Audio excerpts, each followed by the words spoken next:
Good evening and welcome to all. आप सभी लोगों का स्वागत है। आज जो हमारा टॉपिक है, दो तीन टॉपिक्स करेंगे आज, ठीक है। एक है पर्वत वाला टॉपिक जो सामने आपके है। दूसरा पर्वत के साथ ही जो जुड़ा हुआ एक टॉपिक छोटा सा है, हॉट स्पॉट और दीपीए चाप वाला कॉन्सेप्ट। तो इन तीनों टॉपिक को कर लेंगे, और अगर ये तीनों टॉपिक समय पे हो जाएंगे तो प्रवाल भित्तियों वाला एक टॉपिक है ना। क्लास में हम लोगों ने प्रवाल भित्तियां किया था, अगर ध्यान होगा बहुत सारे बच्चे। उनमें कुछ नए अपडेट हुए हैं, मतलब कुछ करंट के पॉइंट ऑफ व्यू से कुछ अपडेट हुआ है। तो ऐसी स्थिति में थोड़ा सा हमको अपडेट करने की ज़रूरत पड़ेगी, तो थोड़ा सा उसको अपडेट भी कर लेंगे कि इनकेस अगर सवाल आता है करंट के पॉइंट ऑफ व्यू से तो उसको करना ज़रूरी है। बाकी मोरलेस वही पहले वाली बातें हैं प्रवाल भित्तियों में। चलिए, पर्वत वाला टॉपिक बड़ा ही इंटरेस्टिंग टॉपिक है। बड़ा इंटरेस्टिंग का मतलब है कि दुनिया में देखते हैं तो पर्वत काफ़ी सारे नज़र आते हैं।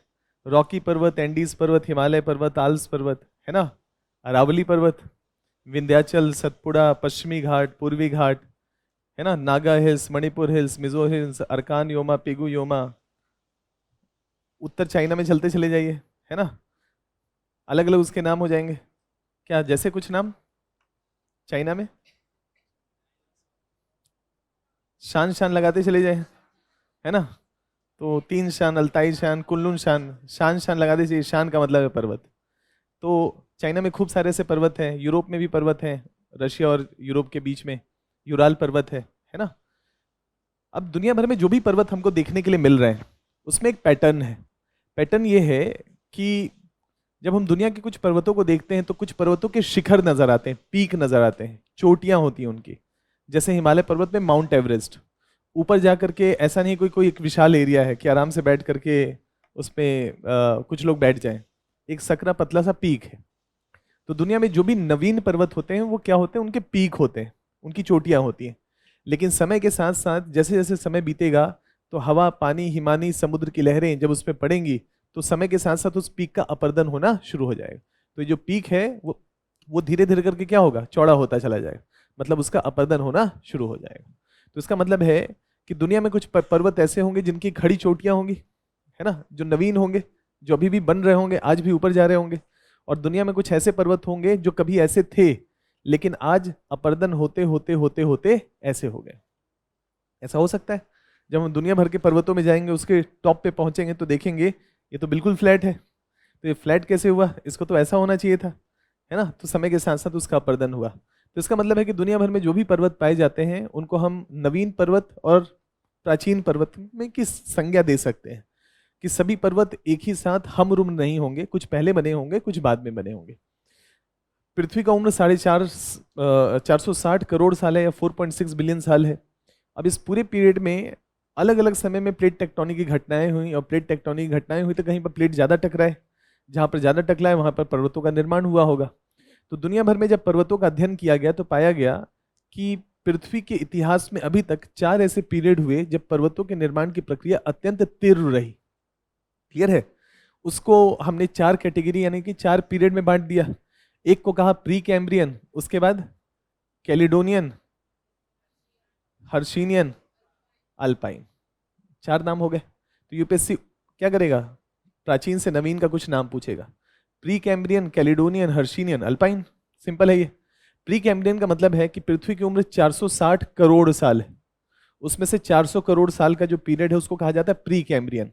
पृथ्वी के इतिहास का सबसे लंबा काल कौन सा है? Pre Cambrian.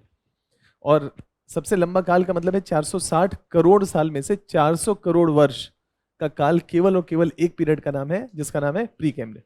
और बाकी का पृथ्वी के इतिहास के कितना बच गया? 60 करोड़। इसका 60 करोड़ में बाकी तीनों है। बाकी तीनों का मतलब कौन सा? कैलिडोनियन, हर्शिनियन और अल्पाइन। आसान हो गया। तो इसका मतलब है कि 400, इमेजिन करें कि जो पर्वत 400 करोड़ साल पहले था, जो पर्वत इस 400 करोड़ साल के पीरियड में कभी बना होगा, यानी कि आज से 200 करोड़ साल पहले सब इमेजिन करें, तो उसका अवशेष मात्र ही तो बचा हुआ होगा, है ना? पूरी तरह से अपरदित हो गया होगा, बहुत कम उसके अवशेष बचे होंगे। ऐसा ही होगा। दूसरा, क्या ऐसा जरूरी है कि हमने प्री कैम्ब्रियन पीरियड कहा और उसके बाद का जो पीरियड है कैलिडोनियन वाला, क्या ऐसा नहीं हो सकता है कि प्री कैम्ब्रियन काल के लास्ट में बनना शुरू हुआ हो और वो प्रक्रिया कैलिडोनियन पीरियड तक चली हो? ऐसा हो सकता है। या कैलिडोनियन पीरियड की प्रक्रिया चली हो और वो पर्वत निर्माण की प्रक्रिया शुरू हुई हो कैलिडोनियन में और वो हर्शिनियन में जाके खत्म हुई हो, हर्शिनियन के लास्ट में शुरू हुआ हो और अल्पाइन में, और आज भी वो अनवरत जारी है। ऐसा हो सकता है। तो ऐसा कोई क्लियर कट डिवाइड नहीं है कि हम कहें कि प्री कैम्ब्रियन में बना तो बस उसी समय बना, उसके बाद बना नहीं, मतलब उसके बाद उसका उत्थान नहीं हुआ। ऐसा क्लियरली कह पाना मुश्किल है। इसीलिए हम देखते हैं कि प्री कैम्ब्रियन काल में जब हम कुछ पर्वतों का नाम रखते हैं तो उसी को हम दोबारा से कैलिडोनियन पीरियड में भी इंक्लूड करते हैं। रीजन ये है कि प्री कैम्ब्रियन में भी बने और उनके निर्माण की प्रक्रिया उसके अगले चरण में भी लगातार चलती रही। तो यूपीएससी ऐसा कंफ्यूजिंग सवाल आपसे नहीं पूछेगा कि केवल इसी काल में बना, ऐसा नहीं कहेगा, है ना? लेकिन हाँ, कुछ पर्वतों का, जैसे मान लीजिए कि हिमालय सबसे नवीन पर्वत है, तो ये तो नहीं कहेगा ना कि उसके निर्माण की प्रक्रिया प्री कैम्ब्रियन काल में शुरू हुई, है ना? हर्शिनियन का अंत कह सकता है कि उसके अंत या उसके खत्म होने के या उसके आसपास उसके बाद अल्पाइन की क्रिया शुरू। ऐसा कहेगा तो एक बात को ठीक भी हो सकता है, लेकिन कहे कि कैलिडोनियन में उत्पत्ति की शुरुआत हुई और अल्पाइन में बन रहा है, तो ऐसा नहीं हो पाएगा। क्यों नहीं हो पाएगा? क्योंकि जो अल्पाइन का फेज है वो करंट फेज है। अगर हम कहते हैं प्री कैम्ब्रियन के बाद कैलिडोनियन पीरियड, तो उसको सिंपली ऐसे समझ लीजिए कि लगभग आज से 48 करोड़ साल पहले, कितने? 48 करोड़ साल पहले ये पीरियड शुरू हुआ। क्लियर है? कितना? 400 से 480 करोड़, 400 बोल रहे हैं, 40 करोड़ से 48 करोड़ के बीच का जो पीरियड है उसको हमने कहा कैलिडोनियन पीरियड। हाँ, सिल्यूरियन कह सकते हैं जियोलॉजिकल टाइम स्केल में, बिल्कुल ठीक। तो कैलिडोनियन पीरियड मतलब वो जियोलॉजिकल टाइम स्केल में pre Cambrian, Cambrian, Ordovician, Silurian ऐसा करके है। Silurian, Devonian, Carboniferous, Triassic, Jurassic, Cretaceous, तो उन्होंने सिल्यूरियन कहा। लेकिन यहाँ पर कैलिडोनियन पीरियड का मतलब है कि आज से लगभग 40 करोड़ साल के आसपास इसकी उत्पत्ति होनी शुरू हो गई। कैलिडोनियन के बाद जो अगला पीरियड है हर्शिनियन, इसकी उत्पत्ति लगभग 20 से 24-25 करोड़ साल के आसपास नजर आती है। मतलब 40 करोड़ फिर 20 करोड़ पे आ जाइए। से क्लियर हो गया? टोटल हमको क्या करना है? 60 करोड़ साल का इतिहास। तो उसमें से सबसे पहले कौन सा हो गया? कैलिडोनियन, लगभग 40 से 48 करोड़ साल पहले। उसके बाद कौन सा हो गया? हर्शिनियन, जो लगभग 20 से 25 करोड़ साल के आसपास उसकी उत्पत्ति हुई। और सबसे नवीन आज का अल्पाइन, जिसके निर्माण की प्रक्रिया ऐसा मान लेते हैं कि इफेक्टिव प्रक्रिया जो है वो लगभग 2 से 3 करोड़ साल पहले। अगर देखा जाए तो ऐसे वो मामला जाता है 5 से 6 करोड़ साल तक का। क्लियर है? लेकिन देखा जाए कि एक्चुअली में हिमालय समुद्र से बाहर कब निकला, तो वो लगभग 25 मिलियन, आप कह सकते हैं कि 2.5 से 3 करोड़ साल पहले हिमालय टेथिस सागर से बाहर आना शुरू हो गया। क्लियर है? इस फेज के पर्वत श्रृंखलाओं को हम अल्पाइन पीरियड कहते हैं। तो यूपीएससी आपसे हो सकता है कहे कि सबसे प्राचीन कौन, सबसे नया कौन, अरेंज करें। दूसरा, क्या इसके उदाहरण पूछ सकता है? कि कैलिडोनियन पीरियड में कौन सा, या प्री कैम्ब्रियन में कौन सा, कैलिडोनियन में कौन सा, हर्षिनियन में कौन सा और अल्पाइन में कौन सा। तो आपको दुनिया के कुछ पर्वत श्रृंखलाओं के नाम मालूम होने चाहिए जो कि प्री कैम्ब्रियन में हो, कैलिडोनियन में हो, हर्षिनियन में हो और अल्पाइन में। सिंपल है, अगर नाम याद होगा तो मैच करने के लिए देगा, ये 4 नाम लिख देगा और उनमें से कुछ पर्वतों के नाम देगा जो क्लियर कट उस पार्टिकुलर जगह में आ रहे होंगे, है ना। आपको उसके साथ मैच कर देना होगा, टॉपिक कंप्लीट हो जाएगा। जैसे प्री कैम्ब्रियन पीरियड है और हमारे सामने मैप बना हुआ है, तो प्री कैम्ब्रियन पीरियड में हम देखते हैं कि दुनिया के सबसे प्राचीनतम चट्टानों का निर्माण हुआ है। उसमें से ये जो देख रहे हैं नॉर्थ अमेरिका, इस नॉर्थ अमेरिका में ये जो हिस्सा है इसको कहा जाता है, ये वाला जो हिस्सा है कनाडा का, ये जो एरिया है कनाडा का, ये जो हिस्सा है कनाडा का, इसको कहा जाता है कैनेडियन शील्ड या लॉरेशियन शील्ड। क्लियर है, ये दुनिया के सबसे प्राचीनतम चट्टानों में से एक है, प्री कैम्ब्रियन काल का माना जाता है ना। इस ग्रेट लेक रीजन्स के आसपास भी पर्वतों का अवशेष मात्र बचा हुआ है ना, इसी का एक्सटेंशन है। तो माना जाता है कि पूरा का पूरा हिस्सा दुनिया के सबसे प्राचीनतम चट्टानों से बना हुआ है। ठीक है, यहां तक तो जनरली ये एग्जांपल देते हैं। भारत के संदर्भ में हम कहते हैं कि प्री कैम्ब्रियन काल का जो पर्वत है वो भारत में अरावली पर्वत है, यानी कि भारत का सबसे प्राचीनतम पर्वत अगर कोई है तो उसका नाम है अरावली पर्वत। क्लियर हो गया।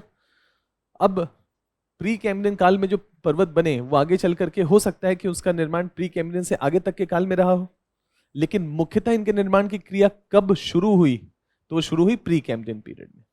तो हम देखते हैं कि और भी पर्वत दुनिया में रहे होंगे, है ना, ऐसा नहीं है कि नहीं रहे होंगे, लेकिन आज हमको उनका अवशेष भी नहीं मिलता है। क्यों? क्योंकि ये मसला कितना है, 400 करोड़ साल तक पुराना है। तो इतने करोड़ों साल पुराने पर्वतों का अवशेष मात्र भी मिल पाना अपेक्षाकृत मुश्किल कार्य हो। तो यहाँ पर आप ये इमेजिन कर सकते हैं कि ये पर्वत अगर इतने प्राचीन है, मतलब हिमालय का उम्र 2 करोड़ साल है, ऐसा समझ ले, और इन पर्वतों का उम्र उसकी तुलना में 320 करोड़ साल है या 300 करोड़ साल है।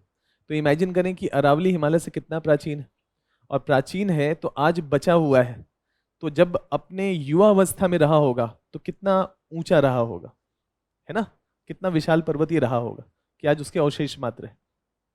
अब ये दोनों पर्वत बने, इन दोनों पर्वतों के बाद आगे चल करके एक पीरियड आता है कैलिडोनियन पीरियड। तो हम देखते हैं कि कैलिडोनियन पीरियड में जो पर्वत श्रृंखलाएं मुख्यतः विकसित हुई, उसमें से यहाँ पर नॉर्थ अमेरिका में एक पर्वत है, इसका नाम है एप्लेशियन पर्वत। क्या नाम है? एप्लेशियन पर्वत। यहाँ पर एक पर्वत है, इसका नाम क्या है? स्कैंडिनेवियन पर्वत। क्या नाम है? स्कैंडिनेवियन पर्वत। तो हम देखते हैं कि जो दो पर्वत श्रृंखलाएं वो मुख्यतः किस पीरियड में विकसित हुई हैं? कैलिडोनियन पीरियड में। क्लियर है? कौन सा पीरियड? कैलिडोनियन। बोलते रहिएगा तो याद रहेगा, प्री कैम्ब्रियन कैलिडोनियन पीरियड। तो हम देखते हैं कि ये है, यहाँ पर जो आप एटलस माउंटेन देखते हैं ना, यहाँ एटलस है, एंटी एटलस है, मतलब ये आज भी वलन की प्रक्रिया से गुजर रहा है ना। तो नवीन पर्वत भी और प्राचीन पर्वत भी है। तो यहाँ पर नाम है एंटी एटलस और एटलस। क्लियर है? तो ये बड़ा ही खिचड़ी वाला है, मतलब पर्वत के ऊपर पर्वत बन रहा है कि एक पर्वत जैसे मान लेते हैं आज ये अब सारी सीमा बनाया, प्लेट एक दूसरे से दूर हो गए, ब्लॉक पर्वत बन गया। ये आज हमको कोई टेक्टोनिक मूवमेंट यहाँ पर नहीं देखने को मिलता है कि जो इसको बनाने में एक रोल प्ले कर रहा हो। ये बन गया, शांत हो गया। लेकिन यहाँ पर जो पर्वत बना था प्राचीन में, आज यूरोप से टकरा रहा है तो फिर से ऊंचा हो रहा है, यानी कि एक प्राचीन पर्वत दोबारा से नवीन हो सकता है। एग्जाम्पल कौन सा है? एटलस, है ना। अभी मोरक्को में भूकंप आया था, डिस्कस किया था हम लोगों ने शायद। तो मोरक्को में जो भूकंप आया था उसका कारण क्या है? यहाँ पर इन दोनों प्लेटों का आपस में टकराने की एक स्थिति का उत्पन्न होना, है ना, वैधक्रमी भ्रंश बनना, रिवर्स फॉल्टिंग, और इसे बताए थे। तो यहाँ पर एक और एग्जाम्पल आप इंक्लूड कर सकते हैं कैलिडोनियन पीरियड के तहत, वो है एटलस पर्वत। ये दुनिया के सबसे प्राचीनतम पर्वतों में से एक। इसके बाद का जो पीरियड है उस पीरियड का नाम क्या है? हर्षिनियन पीरियड। क्लियर है? अब जरा देखते हैं, बात को समझते हैं। ये पूरा का पूरा क्या नजर आ रहा है? बीच बीच में भूरा भूरा रंग नजर आ रहा है, उठा हुआ सा नजर आ रहा है। अब इमेजिन करिए भारत है, ये यूरेशिया भारत से टकराया, और भारत कभी अफ्रीका से जुड़ा हुआ था? हम कभी अफ्रीका से जुड़े हुए थे। तो जब हम आगे जा रहे होंगे तो बीच में क्या खाली स्थान होगा? टेथिस सागर था। कौन सा सागर था? टेथिस सागर रहा होगा। अब टेथिस सागर रहा होगा तो दोनों आपस में टकराए होंगे, और दोनों आपस में टकराए होंगे तो महासागरीय प्लेट का घनत्व ज्यादा होता है, महाद्वीपीय प्लेट का घनत्व कम होता है। तो महासागरीय प्लेट नीचे जाता है, महाद्वीपीय प्लेट ऊपर जाता है। तो ये भारत को यहाँ से हटा दीजिए 1 मिनट के लिए, ये भारत यहाँ नहीं है, तो इस सब जगह पे टेथिस सागर रहा होगा, और जब ये टकराया होगा तो क्या इन सारे पर्वत श्रृंखलाओं का निर्माण हुआ होगा, है ना, एक के बाद एक के बाद एक पर्वत श्रृंखलाओं का। उसके बाद भारत का नंबर आया होगा, फिर भारत ने टेथिस सागर को कहा हटो अब मैं करूंगा हिट, तो फिर क्या बना होगा, हिमालय पर्वत। लेकिन इससे पहले ये यूरेशियन प्लेट यहाँ पर टेथिस सागर वाले प्लेट से टकरा रहा होगा और ये महासागरीय प्लेट रहा होगा। इस पूरी प्रक्रिया में दोनों ने एक दूसरे को हिट किया। क्लियर है? हिट किया तो जो भी आपने बताया, तीन शान, कुल्लून शान, तकला मकान, तारीम बेसिन, जो भी नाम है, ये सब किस पीरियड में आ जाएंगे, हर्षियन पीरियड में। आसान है, एक सीक्वेंस में ये सारे उस पीरियड में हो गए।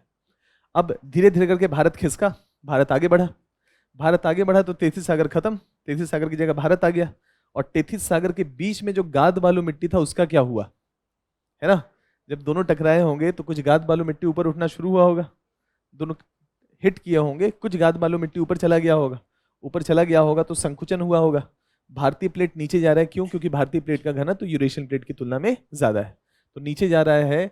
तो क्या अब जो हिमालय के उस पार के पर्वत हैं, अब हिमालय वाला पर्वत भी क्या विकसित होगा भारत के टकराने की उस पूरी प्रक्रिया से, तो हिमालय और उसके पैरेलल श्रृंखलाओं का निर्माण हुआ, उच्च हिमालय, उसके बाद मध्य हिमालय, उसके बाद शिवालिक हिमालय। अगला नंबर किसका है, जहां हम बैठे हुए, है ना, कुछ करोड़ साल के बाद लबासना वाली जगह पे क्लास होगा, 1800 मीटर, 2000 मीटर, मसूरी वाला हाइट हो जाएगा ना ये, क्योंकि अगला नंबर तो इसी का है, पैरेलल श्रृंखलाएं बन रही है ना, पूरब से पश्चिम, 3 बन चुका है, चौथे का नंबर है, चौथे को कहते हैं हिमालयन फ्रंटल फॉल्ट। तो हिमालयन फ्रंटल फॉल्ट के दक्षिण में क्या है, गंगा का मैदान है या उत्तर भारत का मैदान है, अब इसका नंबर है ऊपर उठने का। तो ये प्रक्रिया जारी है, ये जो काल है ये करंट का पीरियड है, इसका नाम क्या पड़ गया, अल्पाइन पीरियड। क्लियर है? तो हिमालय किस फेज का हो गया, अल्पाइन फेज का। ठीक है, अब जब ये बन रहे होंगे तो ये भी तो होगा ना, यूराल पर्वत, यहाँ यूराल पर्वत, ये जितने भी पर्वत ऊपर वाले होंगे वो सब भारत में हिमालय पर्वत के पहले बने हों। जब ये इधर आ रहा होगा, अब इमेजिन करें ये टेथिस सागर है ना, ये टेथिस सागर, इसी टेथिस सागर बचा हुआ अवशेष भूमध्य सागर होगा, तो यूरेशियन प्लेट जब नीचे आ रहा होगा तो ये भी तो आगे बढ़ रहा होगा, इसने इधर से हिट किया तो यहाँ पर क्या बन गया, यूराल पर्वत। क्लियर है? तो यूराल पर्वत या ऊपर के जितने भी पर्वत यहाँ पर हैं वो सब किसके हो जाएंगे, हर्षियन काल के हो जाएंगे। आसान है? अब अफ्रीका भी उत्तर की तरफ बढ़ रहा था, अब अफ्रीका उत्तर की तरफ बढ़ रहा था और अफ्रीका ने धक्का लगाना शुरू किया, अफ्रीका ने धक्का लगाना शुरू किया तो दोनों के बीच में एक महासागरीय प्लेट है, ये नीचे जाना शुरू होगा और यूरोप ऊपर आना शुरू होगा। तो क्या यूरोप वाले हिस्से में पर्वत बन जाएगा, नाम क्या पड़ जाएगा, आल्प्स पर्वत।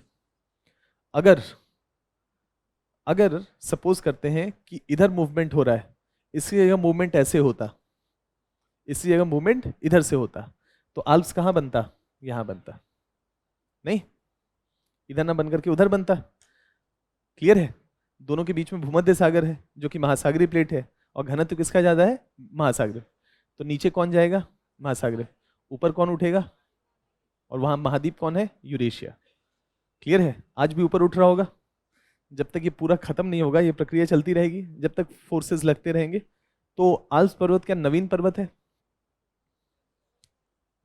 क्या आज भी ये ऊपर उठ रहा है, तो नवीन वलित पर्वत है। हिमालय नवीन वलित पर्वत है, मतलब अल्पाइन पीरियड का है।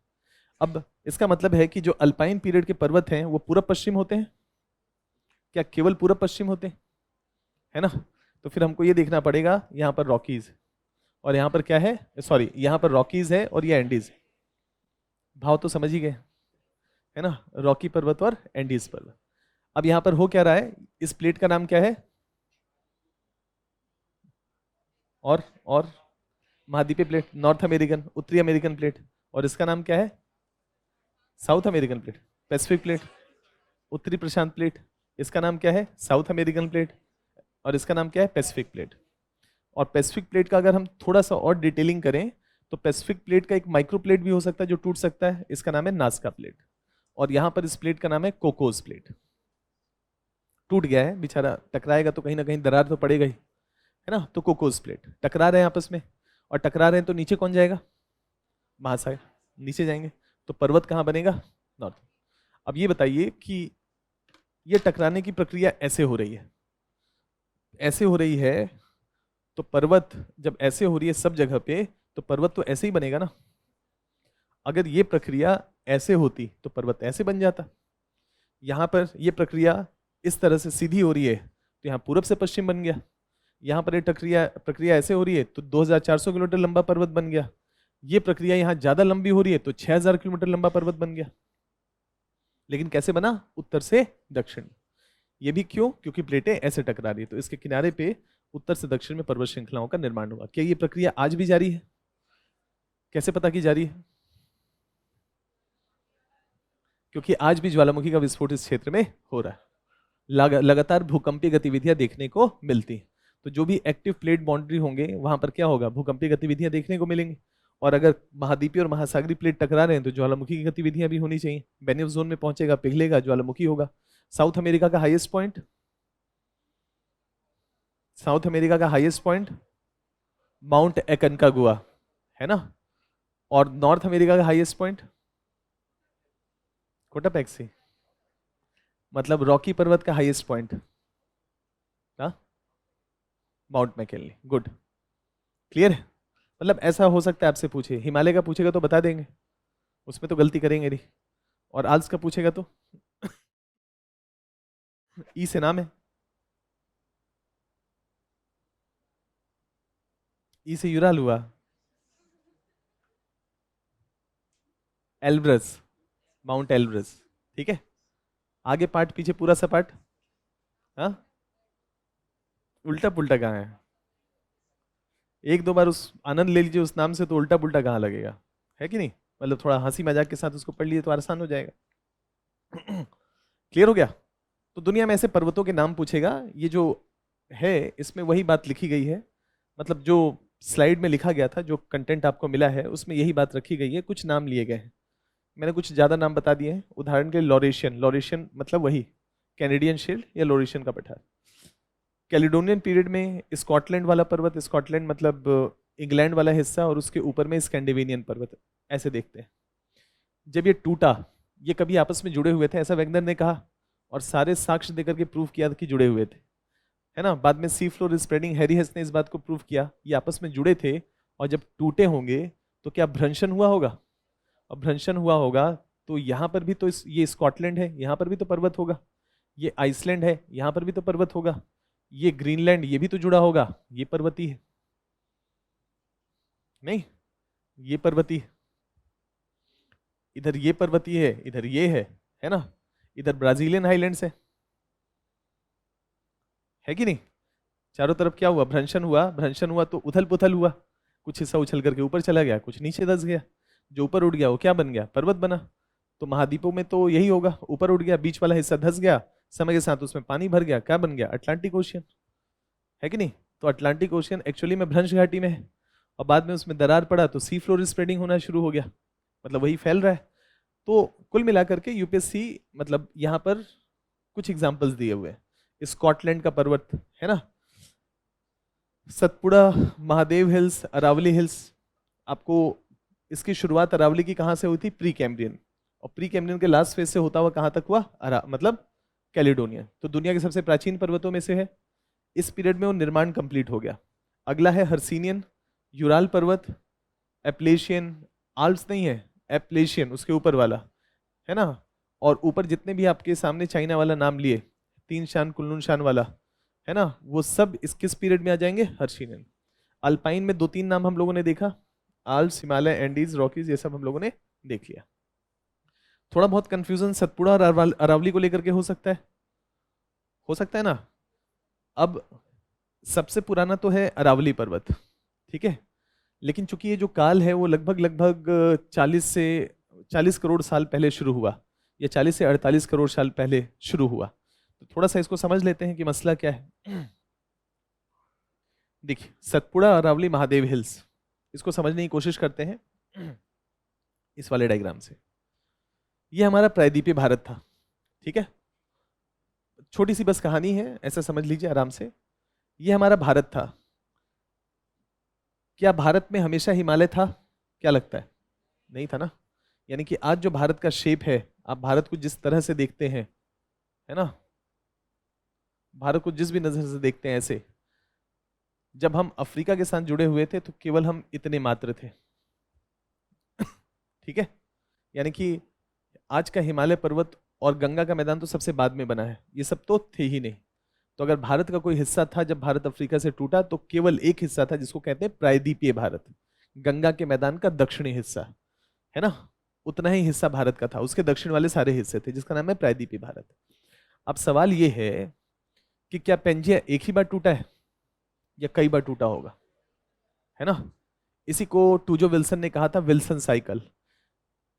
वैगनर ने कहा था कि प्लेटें जो टूटती हैं या प्लेटें जो आज टूटी हैं उनकी शुरुआत 200 मिलियन साल पहले हुई थी। 200 मिलियन साल पहले सुपर कॉन्टिनेंट था जिसका नाम था पेंजिया।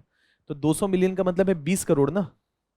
तो अगर हमको व्याख्या करना है इस पर्वत का, कैलिडोनियन का, जो कि 32 करोड़ साल, 320 मतलब 32 करोड़ से 40 करोड़ या 48 करोड़ साल पुराना है, तो क्या वैगनर से शुरुआत करनी पड़ेगी क्या उससे पीछे जाना पड़ेगा?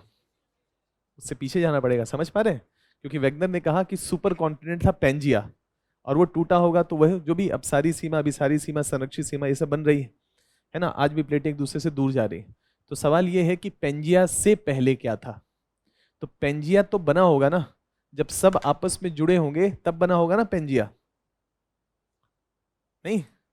जब सब जुड़े होंगे, सारे महाद्वीप जुड़े होंगे, तब बना होगा पेंजिया। तो इसका मतलब है कि जो भारत है वो भारत भी कुछ छोटे छोटे टुकड़ों में हो सकता है, होगा, और जब भारत के वो सारे टुकड़े मिले होंगे तब भारत का प्रायद्वीपीय भारत बना होगा। ऐसा हो सकता है कि नहीं? तो पेंजिया से पहले यानी कि 20 करोड़ साल से पहले वैगनर के पीछे जाना पड़ेगा। जब हम उसके पीछे जाते हैं तो वैगनर ने यही कहा ना कि 200 करोड़ सालों में 200 मिलियन सालों में या 20 करोड़ सालों में पेंजिया बनता है और पेंजिया टूट जाता है। तो इसका मतलब है कि 20 के बाद अगला 20 जाएंगे तो 40 आ जाएगा। तो 40 करोड़ साल पहले पेंजिया ना होकर के छोटे छोटे टुकड़े होंगे, और फिर वो आपस में जब पेंजिया बना होगा तो आपस में 20 करोड़ साल के आसपास जुड़ गए होंगे। तो वो कहानी समझना पड़ेगा। तो इसका मतलब है कि भारत छोटे छोटे टुकड़ों में विभक्त होगा 20 करोड़ साल पहले, और जब छोटे छोटे टुकड़े आपस में टकराए होंगे, जब आपस में टकराए होंगे, तो टकराने की उस पूरी प्रक्रिया में क्या टकराने के बाद आपस में मिले और फिर भी टकराते रहेंगे तो कहीं कुछ दरार पड़ सकता है, और दरार पड़ेगा तो क्या कोई हिस्सा उछल करके ऊपर जा सकता है? ये था विंध्याचल पर्वत। उसके बाद भी विंध्याचल पर्वत उत्तर में है और सतपुड़ा पर्वत दक्षिण में है। तो विंध्याचल पर्वत उत्तर में है, यानी कि भारत, इमेजिन करें ये भारत है और भारत से पहले ये छोटे छोटे हिस्से थे, और सबसे पुराना हिस्सा कौन रहा होगा? अरावली वाला हिस्सा, ठीक है, अरावली।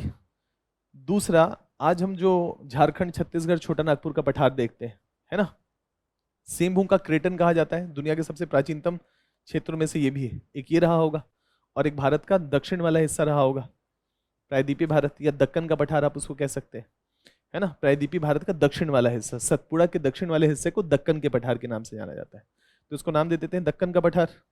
तो जब पेंजिया बना तो ये छोटे छोटे टुकड़े आपस में टकराए होंगे कि नहीं? और आपस में टकराए होंगे, जब आपस में टकराए होंगे तो जहां टकराए होंगे वहां प्रेशर पड़ा होगा, और प्रेशर पड़ने के बाद चट्टानें वहां से टूटी होंगी। तो टूटी होंगी तो अब इसको मान लीजिए कि आपस में बन रहा है, मतलब तीनों आपस में मिल रहे हैं। तो ऊपर वाला हिस्सा क्या हुआ? टूटा, मतलब टकराने के बाद टूट के ऊपर उठ गया, तो क्या बना? विंध्याचल पर्वत। क्या ये प्रक्रिया अभी भी जारी होगी? और जारी होगी तो फिर दबाव पड़ेगा, और दबाव पड़ेगा तो दूसरा एक पर्वत बन जाएगा जिसका नाम पड़ेगा सतपुड़ा पर्वत। तो विंध्याचल और सतपुड़ा पर्वत का निर्माण हुआ कब? पेंजिया के बनने से पहले। क्लियर हो गया? इसलिए वहां पर ये नाम लिखा हुआ है। बढ़े आगे, मतलब बात समझ में आ गई? ये पृथ्वी के इतिहास का कालक्रम है, मतलब थोड़ा इमेजिन करना पड़ेगा। हम बहुत ज़्यादा तो चर्चा नहीं कर पाए, लेकिन जितना भी सीमित चर्चा कर पाए उसके माध्यम से थोड़ा बहुत कॉन्सेप्ट तो बन ही गया कि इस तरह से पर्वत बनने का सेम कहानी है, या तो वलन होगा या तो भ्रंशन होगा। वलन होगा तो पर्वत बनेगा, भ्रंशन होगा तो ये पर्वत। तो चाहे 40 करोड़ साल पहले हो, चाहे 400 करोड़ साल पहले हो, प्रक्रिया सेम हो रही होगी, है ना। बस उस साइकिल को समझना पड़ेगा कि पहले कौन हुआ, बाद में कौन हुआ। क्लियर है? बाकी तरीके सब सेम होंगे कि उसी प्रक्रिया से नव निर्माण होगा, उसी प्रक्रिया से करोड़ों साल पहले बना होगा, और उसी प्रक्रिया से आज भी बन रहा है।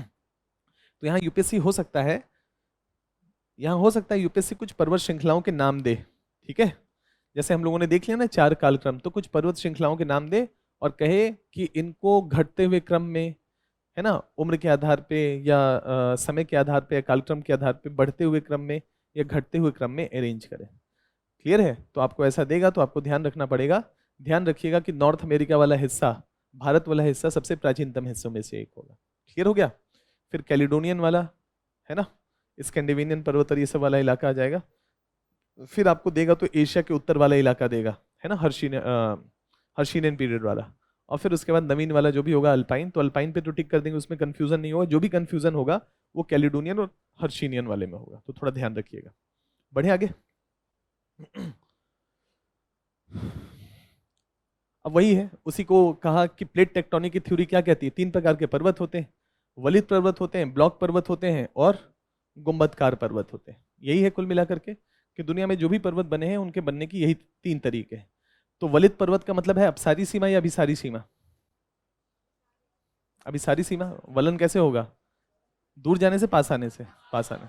तो जहां जहां भी प्लेटें आपस में पास आ रही हैं वहां पर क्या होगा? मुख्यतः कौन से पर्वत बनेंगे? या तो वलित पर्वत बनेंगे या तो नहीं बनेंगे, है ना। महासागरी महासागरी प्लेट टकराएंगे तो नहीं बनेगा, और महाद्वीपीय महासागरी प्लेट और महाद्वीपीय प्लेट टकराएंगे तो बनेगा। महासागरी महासागरी प्लेट टकराएंगे तो नीचे जाएगा कि ऊपर जाएंगे? तो गर्त बनेगा, है ना, ऊंचाई नहीं बढ़ेगी, दुनिया का सबसे गहरा हिस्सा बनेगा, है ना, क्योंकि दोनों का घनत्व ज्यादा है। तो महासागरी महासागरी प्लेट जहां पर भी टकराएंगे मतलब हर अभिसारी सीमा पे वलित पर्वतों का निर्माण नहीं होगा। अभिसारी सीमा पे होगा, लेकिन हर अभिसारी सीमा मतलब महासागरी महासागरी प्लेट जहां टकराएंगे वहां नहीं होगा। वहां ऊंचाई नहीं हो गया, मैरियाना ट्रेंच बनेगा, दुनिया का सबसे गहरा गर्त या गर्त फॉर्मेशन होगा। तो महाद्वीपीय प्लेट के टकराने से हो सकता है, महाद्वीपीय महासागरीय प्लेट के टकराने से हो सकता है। भारत में हिमालय पर्वत का निर्माण कैसे हुआ? महाद्वीप। तो अगर हम कह रहे हैं कि आज भी पर्वत श्रृंखलाएं ऊपर उठ रही हैं तो उसमें 2 गतिविधियां होनी चाहिए। एक तो भूकंप लगातार आना चाहिए और दूसरा ज्वालामुखी की गतिविधियां। ज्वालामुखी गतिविधियां सब में नहीं होगा, कुछ में हो सकता है। तो इसका मतलब है कुछ पर्वतों पे दोनों चीजें देखने को मिलेंगी, ज्वालामुखी की गतिविधियां भी और भूकंपीय गतिविधियां। जो करंट आज भी अगर हलचल होगा या आज भी अगर वो लगातार ऊपर उठ रहे होंगे मतलब युवा वलित पर्वत होंगे, तो 2 गतिविधियां मुख्यतः हमको देखने को मिलेंगी, एक तो ज्वालामुखी का और एक भूकंपीय गतिविधियां। लेकिन क्या दोनों हर प्रकार के वलित पर्वतों में देखने को मिलेंगी? नहीं मिलेंगे, है ना। महाद्वीपीय प्लेटों में केवल एक चीज देखने को मिलेगा, क्या? भूकंपीय गतिविधि। क्यों? क्योंकि महासागर दोनों प्लेटों का घनत्व कम है, तो नीचे तो जाएंगे लेकिन इतना नीचे नहीं जाएंगे कि बेनियफ जोन में पहुंच जाए और पिघल जाए, पिघल करके ज्वालामुखी बनाए। इसीलिए हिमालय पे कोई भी एक्टिव ज्वालामुखी होगा नहीं होगा। आल्प्स पर्वत पे होना चाहिए नहीं है, समुद्र के किनारे है। आल्प्स पर्वत थोड़ा अंदर की तरफ है। क्लियर है? तो महाद्वीपीय प्लेट जब भी आपस में टकराएंगे तो हमको ज्वालामुखी देखने को नहीं मिलेगा, लेकिन महाद्वीपीय महासागरीय प्लेट टकराएंगे तो रॉकी पर्वत और एंडीज पर्वत पे दोनों प्रक्रियाएं होंगी, ज्वालामुखी भी देखने को मिलेगा और भूकंप भी। यूपीएससी ऐसा कुछ स्टेटमेंट देगा कि पर्वतों के संदर्भ में निम्नलिखित कथनों पर विचार करें। अभिसारी सीमा या अभिसारी सीमा के निकट जो पर्वत श्रृंखलाओं का निर्माण होता है उनमें सब में ज्वालामुखी और भूकंपीय गतिविधियां देखने को मिलती है। स्टेटमेंट गलत हो जाएगा। लेकिन कहेगा कि मतलब अभिसारी सीमा के प्लेट बाउंड्रीज पे जनरली हमको ऐसा देखने को मिलता है तो स्टेटमेंट ठीक होगा। लेकिन कहे कि हर में देखने को मिलता है तो स्टेटमेंट गलत होगा। सभी अभिसारी सीमाएं, बस लास्ट पॉइंट, सभी अभिसारी सीमाएं वलित पर्वतों का निर्माण करती हैं, ये स्टेटमेंट भी गलत होगा। क्लियर है? मुख्यतः लिखा होगा तो सही हो, लेकिन सभी कहेगा तो स्टेटमेंट गलत होगा। जी सर, जो जुआन डिफूजा है, कोकोज जो है, एक बार अच्छा, जो मतलब जो प्लेटें हैं पैसिफिक प्लेट में, पैसिफिक, जुआन ठीक है, डिफूजा हो गया, कोकोज हो गया, नजका हो गया, स्कोटिया हो गया। ठीक ठीक। तो अगर स्टेटमेंट दे दे कि ये जो है प्रशांत महासागर के भाग हैं तो इसको सही मानूंगा? हाँ सही। ठीक, thank you sir. Micro plates है। अब 7 ही प्लेट हैं, उसी के 300 बनेंगे। जो 7 प्लेट हैं वही 300 में टूटेंगे, और लगातार अगर आपस में टकराते रहेंगे तो क्या होगा? संघर्ष करते रहेंगे तो कमजोरी पड़ेंगे ना, कमजोर पड़ेगा तो दरारें पड़ेंगे तो टूटेंगे। तो समय के साथ साथ क्या हो रहा है? पेंजिया विघटन की तरफ बढ़ रहा है। अभी सब टूटेंगे, छोटे छोटे टुकड़ों में टूटेंगे। जब टूट के थक हार जाएंगे ना, फिर जाके कहीं पर मिलेंगे, फिर एक नया पेंजिया बनेगा, फिर सेम चीज़ होगा, फिर टूटेंगे, फिर ये प्रक्रिया, फिर हिमालय की जगह हिमालय अरावली बन जाएगा और हिमालय की जगह कोई नवीन पर्वत बनेगा। हम देखने के लिए जीवित नहीं रहेंगे, है कि नहीं? लेकिन ऐसा ही हो रहा है ना। इसी को टूजो विल्सन ने विल्सन साइकिल कहा था। यही प्रक्रिया लगातार पिछले कुछ करोड़ों सालों से पृथ्वी पे लगातार जारी, और कब तक चलता रहेगा? जब तक आर्थर होम्स जीवित रहेंगे। संवहनी धारा का सिद्धांत। नहीं, बढ़िया आगे। अब इसी को अलग अलग, जैसे यहां पर कुछ वलित पर्वत लिखा, कुछ रिफ्ट पर्वत कहा, तो वलित पर्वत वाला तो पॉइंट क्लियर हो गया। अब देखिए भ्रंशन के बारे में स्टेटमेंट देगा ना, तो थोड़ा ध्यान रखिएगा। भ्रंश पर्वत केवल अपसारी सीमा के निकट पाए जाएंगे। भ्रंश पर्वत केवल अपसारी सीमा के निकट पाए जाएंगे। अपसारी मतलब एक दूसरे से दूर जाना।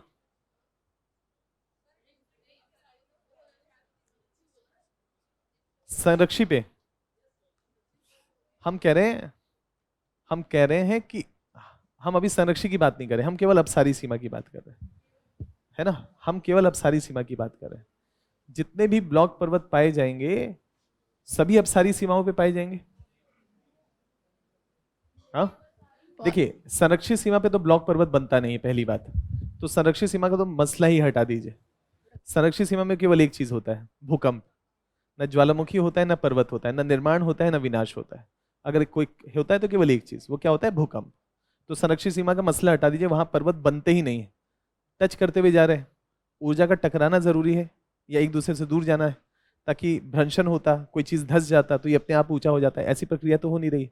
तो संरक्षित सीमा पे पर्वत नहीं बनते, संरक्षित सीमा पे ज्वालामुखी नहीं आते। एक चीज होता है भूकंप। ठीक है। अब पॉइंट ये है कि प्लेटें एक दूसरे से दूर जाएंगी तो क्या भ्रंश पर्वतों का निर्माण होगा या नहीं होगा? होगा। लेकिन क्या केवल इसी तरीके से भ्रंश पर्वतों का निर्माण होता है? तो स्टेटमेंट गलत होगा, है ना? इसी को हमने आपको जब भूकंप वाली क्लास में बताए थे, तो भ्रंशन दो तरीके से होता है।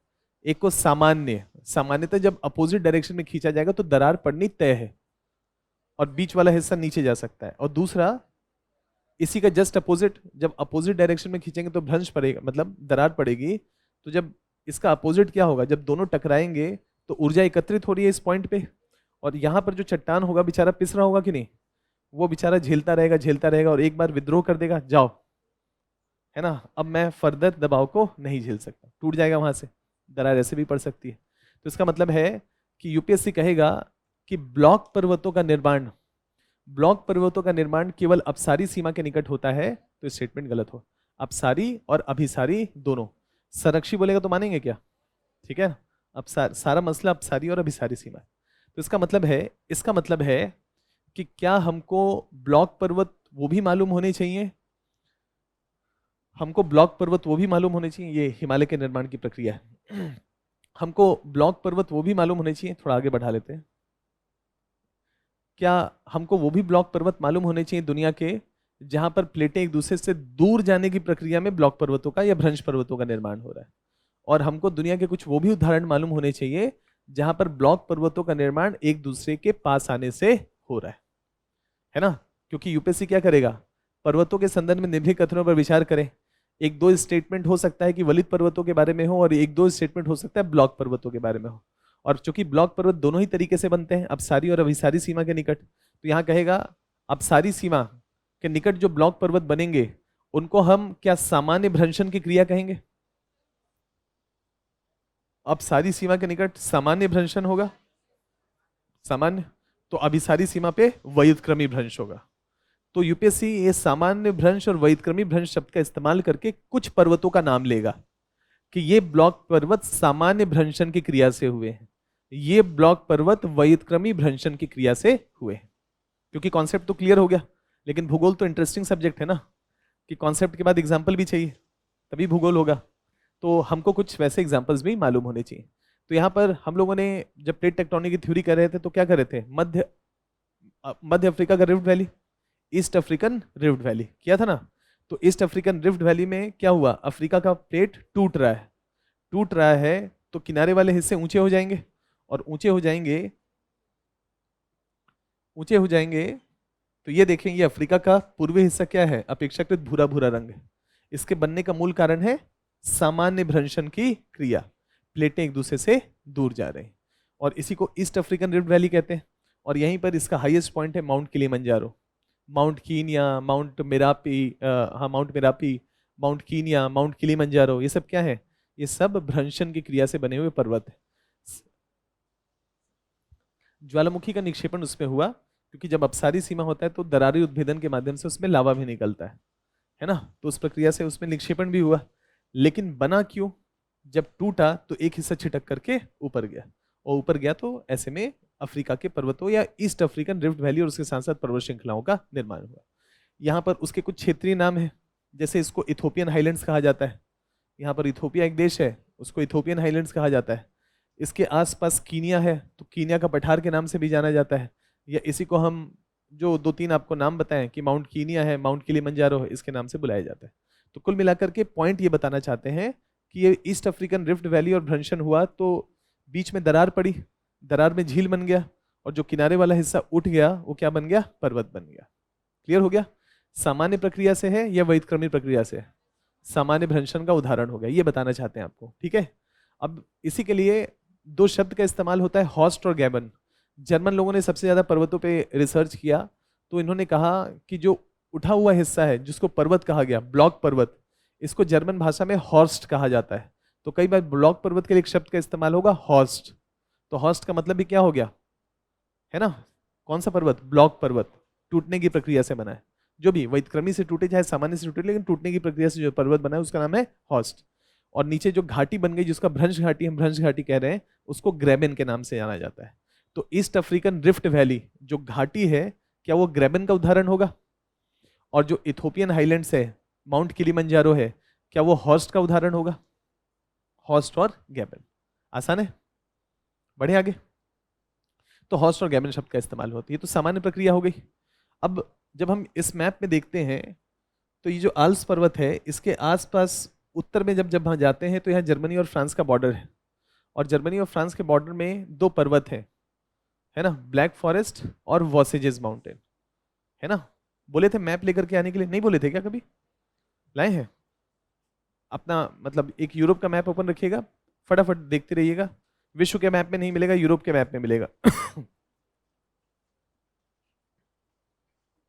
कोई बात नहीं, देखे होंगे ना पहले तो, अब तो रिवीजन चल रहा है तो देखे तो जरूर होंगे, है ना।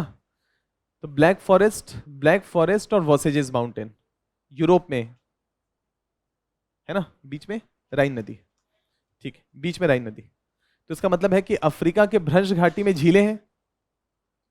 अफ्रीका के भ्रंश घाटी में क्या झील है? झील है,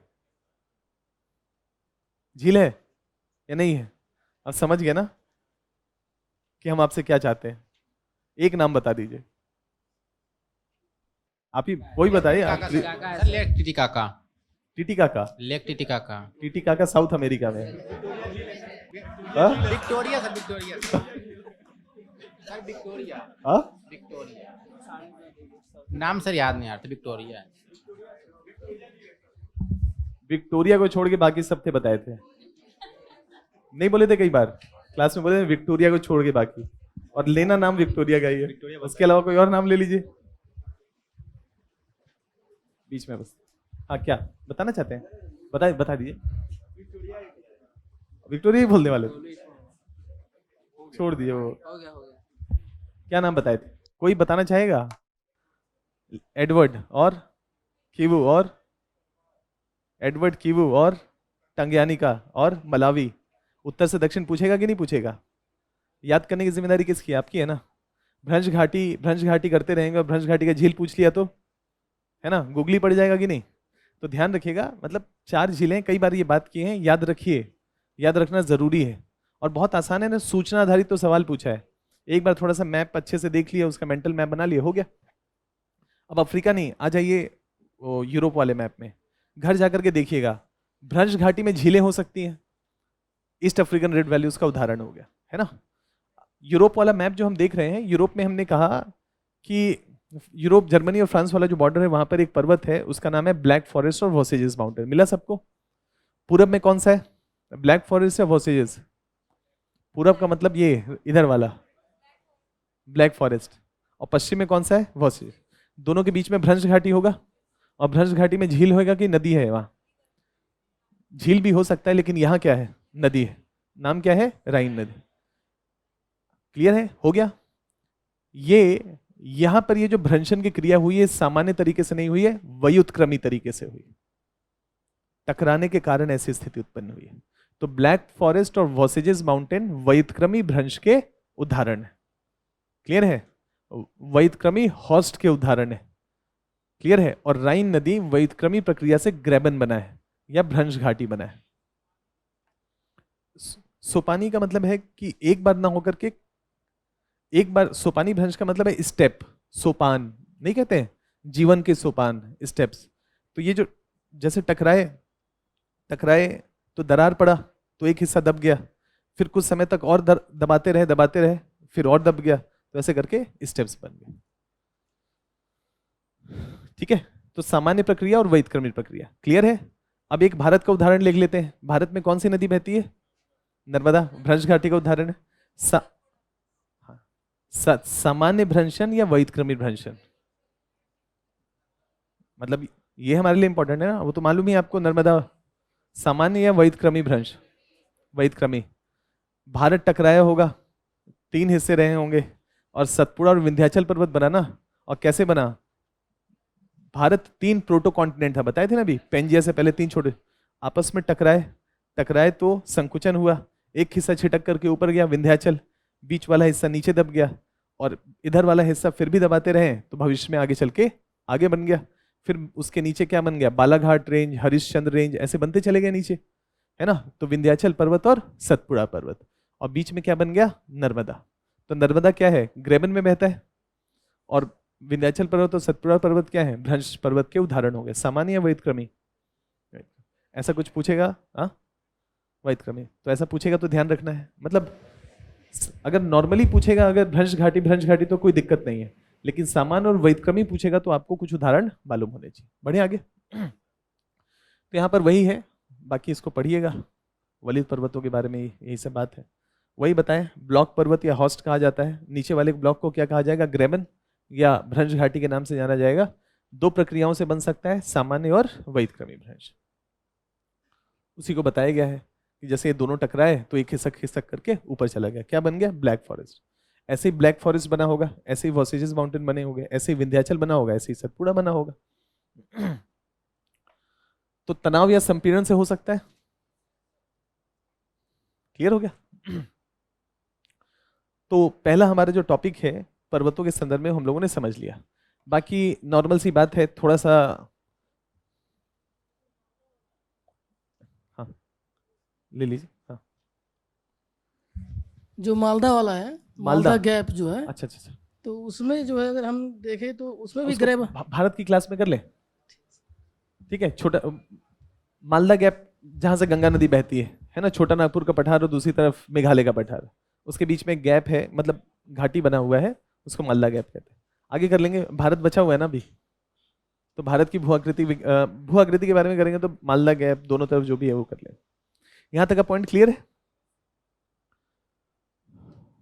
देखिए, एक चीज जो आपको खुद करना है, ठीक है, खुद करना है, वो ये है कि क्या पर्वतों का महत्व होता होगा?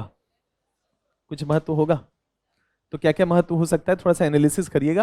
अभी के लिए नहीं, प्रारंभिक परीक्षा नहीं, लेकिन मुख्य परीक्षा के पॉइंट ऑफ व्यू से क्या पर्वत महत्वपूर्ण है? क्या दुनिया भर में जो पर्वत हैं वो ग्लेशियर के स्रोत हैं? क्या आज के करंट प्रॉब्लम में एक संकट है उनका, जिसको आप लोगों ने पढ़ा होगा एनवायरमेंट की क्लास में, जलवायु परिवर्तन, क्लाइमेट चेंज, और उसमें से एक पढ़ा होगा पर्वतों या ग्लेशियर्स पे उसका इफेक्ट। जैसे भारत में जो पर्वत है हिमालय, उसको हिंदू कुश हिमालय के नाम से जाना जाता है। मतलब भारत में जो पूरा हिमालय है, केवल भारत में नहीं है, 8 राज्यों 8 देशों में है। अफगानिस्तान, पाकिस्तान, भारत, नेपाल, भूटान, बांग्लादेश भी, म्यांमार और चाइना। क्लियर है? इन सारे हिस्सों को मिला लेते हुए 8 देश है। इन 8 देशों में जो हिमालय पर्वत फैला हुआ है, इसको हम हिंदू कुश हिमालय के नाम से जानते हैं। क्लियर है? हिमालय या उससे जुड़ा हुआ जो भी पर्वत श्रृंखला का विकास हुआ है, इसको हम हिंदू कुश हिमालय कहते हैं। इसमें विभिन्न प्रकार की चुनौतियां हैं, लैंडस्लाइड है, भूस्खलन है, बादल फटने की घटनाएं हैं, ग्लेशियर्स का तेज गति से रिसीड करना है, बहुत प्रकार के संकट हैं, भू धसाव की घटनाएं हैं, है ना। तो थोड़ा सा उसको आपदा प्रबंधन के पॉइंट ऑफ व्यू से सोचिएगा। जब भारत वाली क्लास में आएंगे तो हिमालय के संदर्भ में थोड़ा विस्तार से चर्चा करेंगे, तो इसके बारे में देख लेंगे। हाँ, ये देख लेते हैं महाद्वीपीय समूह। आसान टॉपिक है, कोई मुश्किल टॉपिक नहीं है। सिंपल सा टॉपिक ये है कि दुनिया भर में हमको द्वीप देखने को मिलते हैं। विश्व भर का जब हम विश्व का मैप देखते हैं तो हमको दिखने को मिलता है कि कुछ आइलैंड्स हैं। जैसे साउथ अमेरिका में देखते हैं तो साउथ अमेरिका के पश्चिम में गैलापागोस आइलैंड मिलता है। साउथ अमेरिका के दक्षिण और पूरब में देखते हैं तो फॉकलैंड आइलैंड देखने को मिलता है। जब हम नॉर्थ अमेरिका को देखते हैं तो नॉर्थ अमेरिका और साउथ अमेरिका के बीच में कैरिबियन आइलैंड्स हैं, वहाँ पर खूब सारे आइलैंड मिलते हैं जिसका नाम है कैरिबियन द्वीप समूह, है ना। जब हम एशिया के पूरब में आ जाते हैं तो हम देखते हैं यार एशिया के दक्षिण में इंडोनेशिया, हजारों हजार द्वीपों का समूह, उससे ज्यादा चेन ही किसी के पास नहीं है, शुरू होता है तो खत्म ही नहीं होता है। अंडमान निकोबार से शुरू होता है और ऑस्ट्रेलिया के तट को हिट करता है। हजारों हजारों द्वीपों का एक समूह, और सब श्रृंखला में है पूरब से पश्चिम एक लाइन से। जापान को देखते हैं तो जापान ऐसे उत्तर दक्षिण रेंज है, क्यूशु, शिकोकू, होंशु, होकाइडो। ऐसा क्यों? फिलीपींस को देखते हैं तो एक चेन में अरेंज्ड है। तो इसका मतलब है कि इसकी भी व्याख्या होनी चाहिए कि दुनिया भर में जो द्वीप हैं, द्वीपों के निर्माण की अपनी एक प्रक्रिया है ना, उसका अपना एक पैटर्न है। मालदीव्स न्यूज में था, तो मालदीव द्वीपों का समूह है, वो कैसे बना, है ना। तो दुनिया भर में जो द्वीप हैं उसके बनने की क्रियाएं अलग अलग हैं। जैसे कहीं पर, अभी जैसे मान लेते हैं कि सपोज करिए कि कहीं पर ऑर्थोहोम्स जीवित हो, मतलब कहीं पर यूरेनियम पिघल रहा हो, कहीं पर पृथ्वी इतना बड़ा है, सपोज करते हैं अगर पृथ्वी बहुत बड़ा है, सपोज करें ये विशाल महासागर है, प्रशांत महासागर, तो प्रशांत महासागर के नीचे कहीं पर यूरेनियम की मात्रा ज्यादा हो सकती है और नेचुरली प्राकृतिक रूप से डीके और डिसइंटीग्रेशन हो रहा होगा, तो नीचे तो मामला उबल रहा होगा तो चट्टानें ऊपर आने की कोशिश करेंगे तो महासागरों के बीच में हो सकता है कि द्वीप बन जाए, हो सकता है, ऐसा हो सकता है। दुनिया में ऐसे 40 द्वीप पाए जाते हैं, मतलब 40 जहां पर ऑर्थोहोम्स आज भी जीवित है, मतलब नीचे से संवहनीय धाराएं चली आ रही। तो जहां जहां पर भी संवहनीय धाराएं चली आ रही होंगी ऊपर द्वीप बनेंगे और उन द्वीपों पे अम्लीय लावा का प्रवाह अपेक्षाकृत ज्यादा होगा। हाँ, मतलब देख रहे थे जीवित है कि नहीं।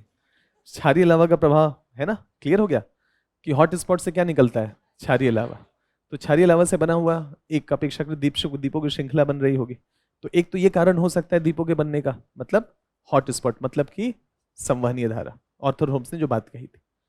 तो दुनिया भर में 1928-29 के बाद देखा गया तो ऐसे आज करंट में 40 जगह पे पृथ्वी पे ऐसे हॉट स्पॉट है। अगर वो जमीन पे हुए तब तो आइलैंड नहीं बनेगा, लेकिन अगर वो सागर पे हुए तो आइलैंड फॉर्मेशन होगा। क्लियर है?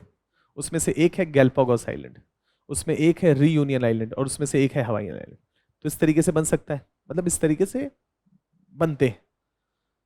दूसरा, हमको मालूम है कि जब महासागरी प्लेट टकराएंगे तो महासागरी प्लेट का मतलब ही क्या है कि इन दोनों प्लेटों के ऊपर पानी है, तभी तो नाम महासागरी प्लेट है। तो दोनों प्लेटों के ऊपर जब पानी है तो जब दोनों टकराएंगे तो दोनों में से एक प्लेट नीचे जाएगा, विस्फोट करेगा, मटेरियल ऊपर आएगा और लावा क्या होगा, तरल होगा कि चिपचिपा होगा। चिपचिपा होगा तो क्या शंकु बनेंगे, तेजी से ऊपर उठेगा, और पानी के बाहर आ गया तो आइलैंड फॉर्मेशन, है कि नहीं। तो जहां पर महासागरी प्लेट बनते हैं वहां आइलैंड जनरली बनते हैं, क्योंकि लावा क्या होता है, अत्यंत चिपचिपा होता है, अम्लीय होता है, तो दूर तक फैलता नहीं। और दूर तक फैलता तो ऊंचाई बढ़ने में समय लगता है ना। 4000-6000 मीटर की समुद्र की गहराई है, बेचारा निकलता रहता, पहले 4000 मीटर से ऊपर आता, तब जाकर के आइलैंड बनता है। अगर दूर तक फैलता तो ये दूर तक नहीं फैलता, वर्टिकली ग्रो करता है, तभी ऊंचे शंकु बनाता है, और ऊंचा शंकु बनाता है तो समुद्र के बाहर आ जाता है, तो द्वीप बनेंगे।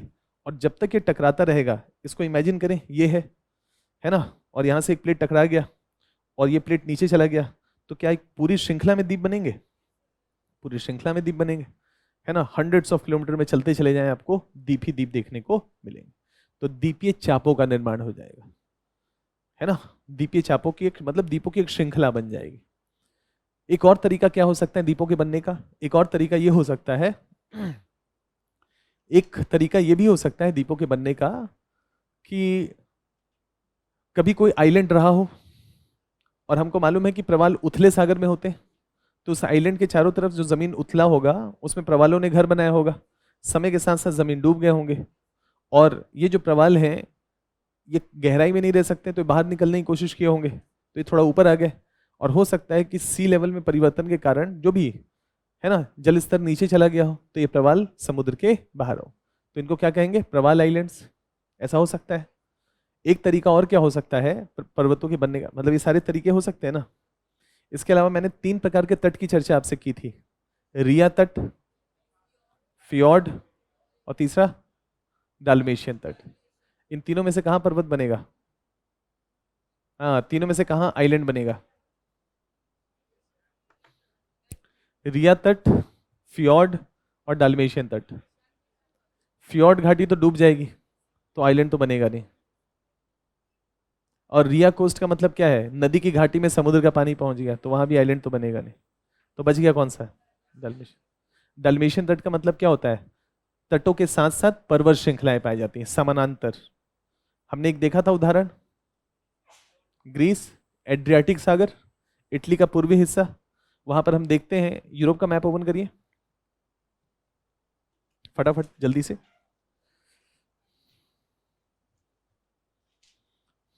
ठीक है,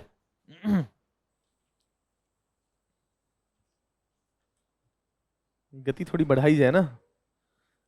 ये क्या यहाँ पर आइलैंड है लाइन से? मतलब कहने का मतलब है यूरोप का मैप ओपन हो गया। यूरोप के मैप में, पॉलिटिकल मैप में इटली, इटली है, और इटली जहां पर बना हुआ है नीचे भूमध्य सागर में, जैसे नीचे बिल्कुल स्ट्रेट लाइन सा है, उसका जो पूर्वी हिस्सा है उसको एड्रियाटिक सागर कहा जाता है। एड्रियाटिक सी नहीं लाए? तो मोबाइल तो होगा ना, मोबाइल भी काम आता है कई बार, है ना। एड्रियाटिक सागर हो गया। एड्रियाटिक सागर का जो पूर्वी तट है, पूर्वी, उसमें देखिए क्या उत्तर से दक्षिण की तरफ कुछ आइलैंड्स हैं, है ना। उत्तर से दक्षिण की तरफ आइलैंड्स हैं, मिल गया सबको। अब इसका जो कहानी है, मतलब अगर इसकी कहानी को समझने की कोशिश करें, इसकी कहानी को समझने की जरूरत, तो यही सिंपल सी कहानी है इसकी। ये वाला हिस्सा है इटली,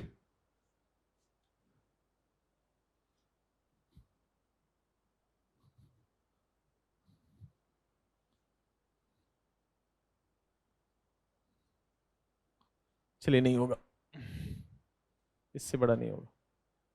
चलिए, ये है इटली का पूर्वी हिस्सा है।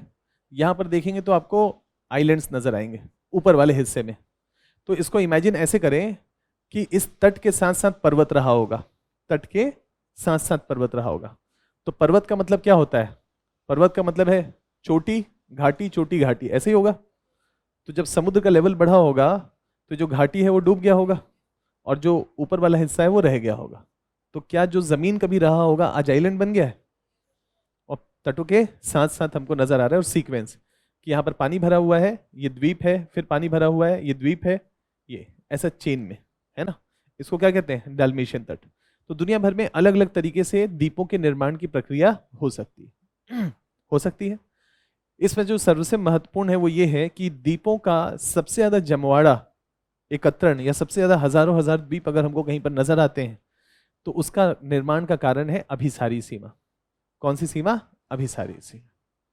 क्योंकि अभिसारी सीमा महासागरों में होगा, अब है ना, अभिसारी सीमा में महाद्वीपी प्लेट आपस में टकराएंगे, तो सबसे ज्यादा दुनिया में द्वीपों का निर्माण होगा, क्योंकि ये सारी प्रक्रिया कहाँ हो रही है? महासागरों में। और हमको मालूम है कि महासागरीय प्लेटों का घनत्व अपेक्षाकृत ज्यादा होता है, तो वो बेनियफ जोन में ज्यादा जाएंगे। और बेनियफ जोन का मतलब है वो क्षेत्र पृथ्वी के आंतरिक हिस्से का जहां पर चट्टानें पिघल रही हैं, और पिघल रही तो उबल रही हैं, उबल रही तो वो ऊपर आ रही हैं। तो चूंकि महाद्वीपीय प्लेट जहां पर भी हमको टकरा रहे हैं, वहां पर हमको द्वीपीय चापों की एक श्रृंखला का निर्माण देखने को मिलता है। अब अगर हम बात करें यहां पर कि कहां ये हो रहा है, तो ये है इंडोनेशिया। हजारों हजार द्वीपों का एक समूह है। क्यों? Indian Australian plate. एक तरफ क्या हो गया? Indian Australian plate. और ये जो इंडोनेशिया है, ये जिस पे बना है, इस प्लेट का नाम क्या है? सुंडा प्लेट। तो एक तरफ क्या हो गया? सुंडा प्लेट, और दूसरी तरफ क्या हो गया? Indian Australian plate. Indian Australian plate का घनत्व सुंडा प्लेट से ज्यादा है, तो इंडियन प्लेट सुंडा प्लेट के नीचे चला गया, और सुंडा प्लेट के ऊपर ज्वालामुखी का विस्फोट हो रहा है। इंडोनेशिया के जो द्वीप हैं वो ज्वालामुखी की क्रिया से बने हुए हैं। और आज भी ज्वालामुखी की क्रिया अनवरत एक्टिव है। कुछ नाम हम लोगों ने देखा था ज्वालामुखी वाली क्लास में, कुछ नाम देखा था ना। एक तो मैंने कोटापैक्सी, फिर वही है ना क्या नाम देखा था, कारकातुआ। और 2017 के बाद मैंने 2 नाम और बताए थे। नहीं कि पुराने नाम ही याद रखेंगे कि नवीन ज्वालामुखी के नाम भी याद रखेंगे, कि जो आज भी वहां विस्फोट हो रहा है। करंट वाला पूछ लिया तो हाँ हाँ, होंगा टोंगा तो यहाँ है, ऑस्ट्रेलिया के यहाँ पर। इंडोनेशिया वाला पूछ रहे, हाँ क्या, हाँ मेयन, आगुंग, आगुंग या मेयन। मेयन तो फिलीपींस में है, mount Mayon, mount Merapi Indonesia में, सुमात्रा में, माउंट मेरापी। सही कह रही हैं हाँ क्या नारी शक्ति सही कह रही हैं हाँ, सही है, ठीक तो क्या गलत है, सही तो बता रही हैं। और दूसरा क्या है, अगुंग। नहीं हम इंडोनेशिया पूछ रहे हैं, तो एक मेरापी हो गया, दूसरा क्या हो गया, अगुंग हो गया। मतलब कहने का मतलब जो पुरानी वाली बात है ना उसको ध्यान में रखिए, है ना, कि जब 2 महासागरी महासागरी प्लेट टकराएंगे तो आज भी वहां पर ज्वालामुखी का विस्फोट होना चाहिए, और हो रहा है। तो आज भी आइलैंड बनने की प्रक्रिया जारी है। जो होंगा टोंगा वाला है आज समुद्र के नीचे है और लगातार मटेरियल को निकाल रहा है, लेकिन समय के साथ साथ वो मटेरियल ऊपर आएगा ना, और जिस दिन ऊपर आ जाएगा क्या बनेगा, आइलैंड। इसी प्रक्रिया से पूरे चेन ऑफ आइलैंड्स बने हैं ना, और आज भी बन रहे। तो ये प्रक्रिया अनवरत जारी है। तो यहाँ पर क्या पूछेगा आपसे कि इंडोनेशियाई द्वीप समूह बने अभी सारी सीमा पे बने, और किसके टकराने से, महासागरी महासागर। अगर महाद्वीपीय महासागरी प्लेट टकराते तो क्या द्वीपीय चापों का निर्माण होता। अगर महाद्वीपीय और महासागरी प्लेट टकराते तो क्या ज्वालामुखी का विस्फोट होता, होता। तो क्या द्वीपीय चापों का निर्माण होता, क्यों, क्योंकि ज्वालामुखी का विस्फोट होता महाद्वीपों पे। जैसे ये है साउथ अमेरिका, ये प्लेट टकराए और ये प्लेट टकराए तो नीचे कौन जाएगा, महासागरी प्लेट। तो महासागरी प्लेट महाद्वीपीय प्लेट के नीचे जाएगा तो ज्वालामुखी कहाँ, महाद्वीपों पे होगा। तो द्वीपीय चापों का निर्माण हमको इसके किनारे में देखने को नहीं मिलेगा। ऐसे ही नॉर्थ अमेरिका है, महाद्वीपीय और महासागरी प्लेट टकराए और महासागरी प्लेट महाद्वीपीय प्लेट के नीचे चला गया, तो विस्फोट कहाँ होगा, रॉकी पर्वत पे। द्वीपीय चापों का निर्माण नहीं होगा। द्वीपीय चापों का निर्माण कहाँ होगा, यूरेशियन प्लेट का ये हिस्सा महासागरीय है और ये पैसिफिक प्लेट है, ये यूरेशियन प्लेट है, दोनों टकराए तो नीचे कौन जाएगा, पैसिफिक प्लेट। तो ये जो हिस्सा है जो महासागरी प्रकृति का है, इसके ऊपर ज्वालामुखी का विस्फोट होगा। ये जो फिलीपींस है, ये वाला हिस्सा, ये महासागरी महासागरी प्लेट के टकराने के कारण हुआ है। तो महासागरी महासागरी प्लेट टकराएंगे तभी द्वीपीय चापों का निर्माण होगा। ठीक है, महाद्वीपीय महासागरी प्लेट या महाद्वीपीय प्लेट टकराएंगे तो निर्माण नहीं होगा। तो आपको कुछ नाम याद रखने पड़ेंगे। यहां पर नाम आपने क्या देखा, इंडोनेशिया के बनने का कारण कौन से प्लेट टकरा रहे हैं, इंडियन, ऑस्ट्रेलियन और सुंडा प्लेट। ऐसा नाम पूछ सकता है ना, कि बस ये कहेंगे कि मुझे मालूम है 2 प्लेट टकराते हैं अभी सारी सीमा बनाते हैं। नाम भी मालूम होना चाहिए ना सूचना के पॉइंट ऑफ व्यू से। फिलीपींस अगर बन रहा है तो कौन से प्लेट टकरा रहे हैं,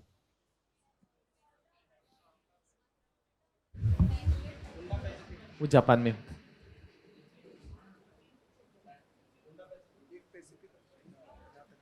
ये प्रशांत महासागर का टूटा हुआ प्लेट है। प्रशांत महासागर का जो किनारा है टूटा हुआ है, इसका नाम है फिलीपींस प्लेट। और ये जो प्लेट है, इस प्लेट का नाम है सुंडा प्लेट। तो सुंडा प्लेट, अब ये जो सुंडा प्लेट है इसका एक हिस्सा दक्षिण और पूरा वाला हिस्सा उधर जा रहा है, तो सुंडा प्लेट भी टूटेगा।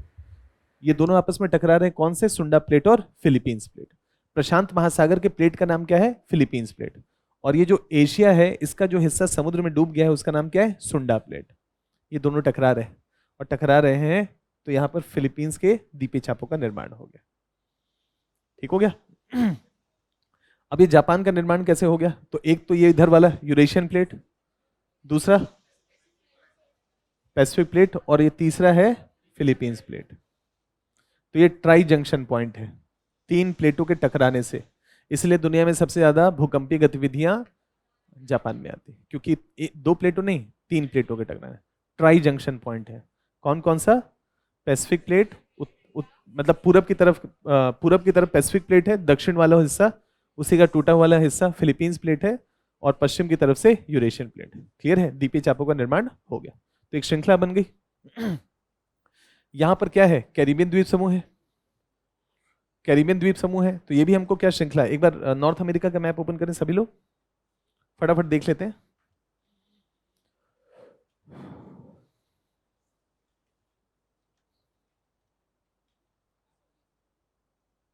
नॉर्थ अमेरिका में भी कैरिबियन वाला देखिएगा, है ना? नॉर्थ अमेरिका से ही काम चल जाएगा। नॉर्थ अमेरिका की फिजिकल मैप में, पॉलिटिकल मैप में देखेंगे तो कैरिबियन द्वीप समूह में आपको आइलैंड मिल जाएंगे। क्लास में क्या बताए थे? क्या ये आइलैंड्स के दो डायरेक्शन है, एक पूरब से पश्चिम, एक उत्तर से दक्षिण। मिल रहा है? जो पूरब वाले आइलैंड है उनका डायरेक्शन उत्तर से दक्षिण है, जो पश्चिम वाले आइलैंड है उनका डायरेक्शन पूरब से पश्चिम है। सहमत है? जो पश्चिम वाले आइलैंड है उनका आकार बड़ा है ना? जो पूरब वाले आइलैंड है उनका आकार छोटा है। जितने हैं सब छोटे हैं, कोई भी बड़ा नहीं है यहाँ, है ना? इसका मतलब है बड़े हैं, इनके निर्माण की प्रक्रिया इसकी तुलना में पहले हुई होगी, और इसका निर्माण अभी हाल की क्रिया हो सकती है। प्राचीन भी हो सकता है। प्राचीन इस संदर्भ में हो सकता है कोई ज्वालामुखी ना मिले, लेकिन अगर कोई ज्वालामुखी मिल जाए तो इसका मतलब है हाल की प्रक्रिया है। तो ये पहले बने तो ये प्लेट जो है इसका नाम है नॉर्थ अमेरिकन प्लेट, ये ऐसे आ रहा था। और ये जो प्लेट है इसका नाम है कैरिबियन प्लेट, ये ऐसे जा रहा था। दोनों उत्तर दक्षिण टकरा रहे थे तो पूरब पश्चिम क्या हो रहा था? चट्टान, या आप कह सकते हैं कि द्वीपीय चापों का निर्माण हो रहा था। यहीं पर क्यूबा है, यहीं पर डोमिनिकन रिपब्लिक है, हैटी है, बड़े बड़े देश यहाँ अवस्थित है। क्लियर है? लेकिन क्या हम ये कह सकते हैं कि हमेशा निर्माण की क्रिया या प्लेटों का टकराना उसी डायरेक्शन में होगा? ये इसका शानदार एग्जाम्पल है। अभी नॉर्थ अमेरिकन प्लेट पहले टकरा रहा था ऐसे, तो ये दो द्वीपों का निर्माण हुआ। अब ये नॉर्थ अमेरिकन प्लेट ऐसे ना टकरा करके ऐसे टकरा रहा है, मतलब इधर मूव कर रहा है। और ये जो कैरिबियन प्लेट है ये ऐसे ना जा करके इधर जा रहा है। तो अब टकराव का डायरेक्शन क्या होगा? ऐसा होगा ना, ऐसा होगा। तो अब द्वीपों का निर्माण कैसा हो जाएगा? उत्तर से दक्षिण। तो करंट में नॉर्थ अमेरिकन प्लेट और कैरिबियन प्लेट है ना, ये पूरब पश्चिम टकरा रहे हैं या उत्तर दक्षिण की रेखा बना रहे हैं? तो क्या एक्टिव ज्वालामुखी पश्चिम में होना चाहिए या पूरब में होना चाहिए? तो कैरिबियन द्वीप समूह के जितने भी एक्टिव ज्वालामुखी हैं वो पूरब में अवस्थित है। उसमें से एक एग्जाम्पल जो दुनिया का सबसे विस्फोटक प्रकार के ज्वालामुखी में आता है, मार्टिनिक, याद है ना? तो मार्टिनिक एक आइलैंड है जो कि कहाँ अवस्थित होगा? यहाँ पर। और दुनिया भर में फेमस है किस प्रकार के ज्वालामुखी के लिए? मार्टिनिक आइलैंड में सबसे विस्फोटक प्रकार का ज्वालामुखी होता है, उसका नाम क्या था? हाँ बताइए। माउंट पीली। जो ज्वालामुखी का विस्फोट 1928 में हुआ था, कहानी नहीं बताए थे? 2 लोग जीवित बचे थे बताने के लिए कि क्या हुआ था 28,000 में से, है ना? माउंट पीली कहाँ पर अवस्थित है? Martinique island. मतलब कुल मिला के पॉइंट ये बताना चाहते हैं कि द्वीपीय चापों के निर्माण की प्रक्रिया में क्या अभिसारी सीमा एक रोल प्ले करेगा? क्या प्लेटों का मूवमेंट हमेशा सदैव एक ही दिशा में होगा या बदलता रह सकता है? क्यों बदलेगा मालूम है? जानना चाहेंगे? लेकिन आंसर नहीं है। उसका आंसर इसलिए नहीं है, जानना हम उत्सुकता है, हम जानते हैं कि ऐसा, मतलब हम जानना चाहते हैं कि ऐसा क्यों हो रहा होगा, लेकिन पृथ्वी के नीचे ऐसा क्या बदलाव हुआ या जो भी संवहनी धारा में ऐसा क्या चेंजेस हुआ जिसके कारण डायरेक्शन बदल गया, ये किसी को भी मालूम नहीं। लेकिन बस डायरेक्शन को बदलता हुआ देखते हैं। तो आज हमारे पास इसका आंसर नहीं है। हो सकता है जैसे 1960 में प्लेट टेक्टोनिक की थ्योरी आई, हो सकता है कुछ सालों के बाद इसकी भी कोई सिद्धांत है जो इसकी व्याख्या प्रभावी रूप से कर पाए। लेकिन दिशा में परिवर्तन क्यों होता है, यूपीएससी सवाल पूछेगा आपसे? नहीं पूछेगा। क्यों? क्योंकि उसको भी नहीं मालूम है कि नहीं? तो यहाँ पर ये सीमा हो गया, ये टॉपिक कंप्लीट होता है। द्वीपीय चाप, क्या द्वीपों की एक श्रृंखला के निर्माण में क्या अभिसारी सीमा की भूमिका है? सभी अभिसारी सीमा पे द्वीपीय चाप बनेंगे? महासागरी में बनेंगे? तो आपसे एग्जामिनर कुछ महासागरीय या अभिसारी सीमा के कुछ उदाहरण पूछेगा, कि कहेगा जैसे कैरिबियन द्वीप समूह, उसके बनने का कारण नॉर्थ अमेरिकन प्लेट और कैरिबियन प्लेट का टकराना है, स्टेटमेंट ठीक होगा। जापान का कहेगा कि केवल पैसिफिक प्लेट और यूरेशियन प्लेट के टकराने के कारण, केवल कहेगा तो स्टेटमेंट गलत, ट्राई जंक्शन पॉइंट है ना। या ऐसा कहेगा कि कैरिबियन प्लेट और नॉर्थ अमेरिकन प्लेट टकरा रहा है, ठीक है, कैरिबियन प्लेट और नॉर्थ अमेरिकन प्लेट टकरा रहा है, तो नीचे कौन सा जा रहा है? नॉर्थ अमेरिकन प्लेट और कैरिबियन प्लेट टकरा रहे हैं, तो नीचे कौन जाएगा? कैसे पता चला? गर्त के माध्यम से। कैसे पता चला? गर्त। मान लेते हैं कि नॉर्थ अमेरिकन प्लेट का घनत्व ज्यादा हुआ, नॉर्थ अमेरिकन प्लेट का घनत्व ज्यादा हुआ और कैरिबियन प्लेट का घनत्व कम हुआ, तो नॉर्थ अमेरिकन प्लेट जाएगा। तो यहां गर्त बनेगा जहां नीचे जाएगा, और इसके दक्षिण में क्या आइलैंड बनेंगे? तो उत्तर में गर्त बनेगा और दक्षिण में आइलैंड बने। तो हम बता देंगे ना कि किसका घनत्व ज्यादा है। तो किसका घनत्व ज्यादा है? North American plate. अब मान लेते हैं कि यहां पर फिलीपींस है, सपोज करें फिलीपींस है, और फिलीपींस में अगर हम कहें कि यहाँ दो प्लेट टकरा रहे हैं, फिलीपींस प्लेट और दूसरा है सुंडा प्लेट, तो अगर दोनों टकराए और अगर ये नीचे गया तो गर्त इधर बनेगा और आइलैंड इधर बनेंगे, मतलब आइलैंड के पश्चिम में गर्त बनेंगे। और अगर फिलीपींस प्लेट नीचे गया तो गर्त पूरब में बनेगा और आइलैंड पश्चिम में बने। चर्चा किए थे ये बात। तो हमको मालूम है कि फिलीपींस के पूर्वी हिस्से में दुनिया का सबसे गहरा गर्त है मैरियाना ट्रेंच। इसका मतलब है फिलीपींस प्लेट सुंडा प्लेट के नीचे जा रहा है। और उसको हम लोगों ने रंग के आधार पे भी देखा था, कलर के आधार पे वो सब मैप में देख लिया था कि जहां गहरा रंग होगा वहां पर क्या गर्त बन रहा होगा। तो इस तरह से यूपीएससी हो सकता है आपसे कुछ प्लेटों के घनत्व के संदर्भ में कुछ स्टेटमेंट रख करके आपके सामने बात रखे। इस तरह से द्वीपीय चापों या द्वीपों की एक श्रृंखला का निर्माण होता है। जी, इंडोनेशिया है जी। ये इंडोनेशिया है, ये डालमेशियन तट का उदाहरण होगा क्या? नहीं नहीं, अभी आपने जैसे हमने डालमेशियन तट के बारे में ये कहा कि अगर पर्वतों के किनारे, सॉरी आइलैंड के किनारे, महाद्वीपों के किनारे अगर पर्वत श्रृंखला हो पैरेलल में, और जब पैरेलल में हो, समानांतर में हो, तो हमको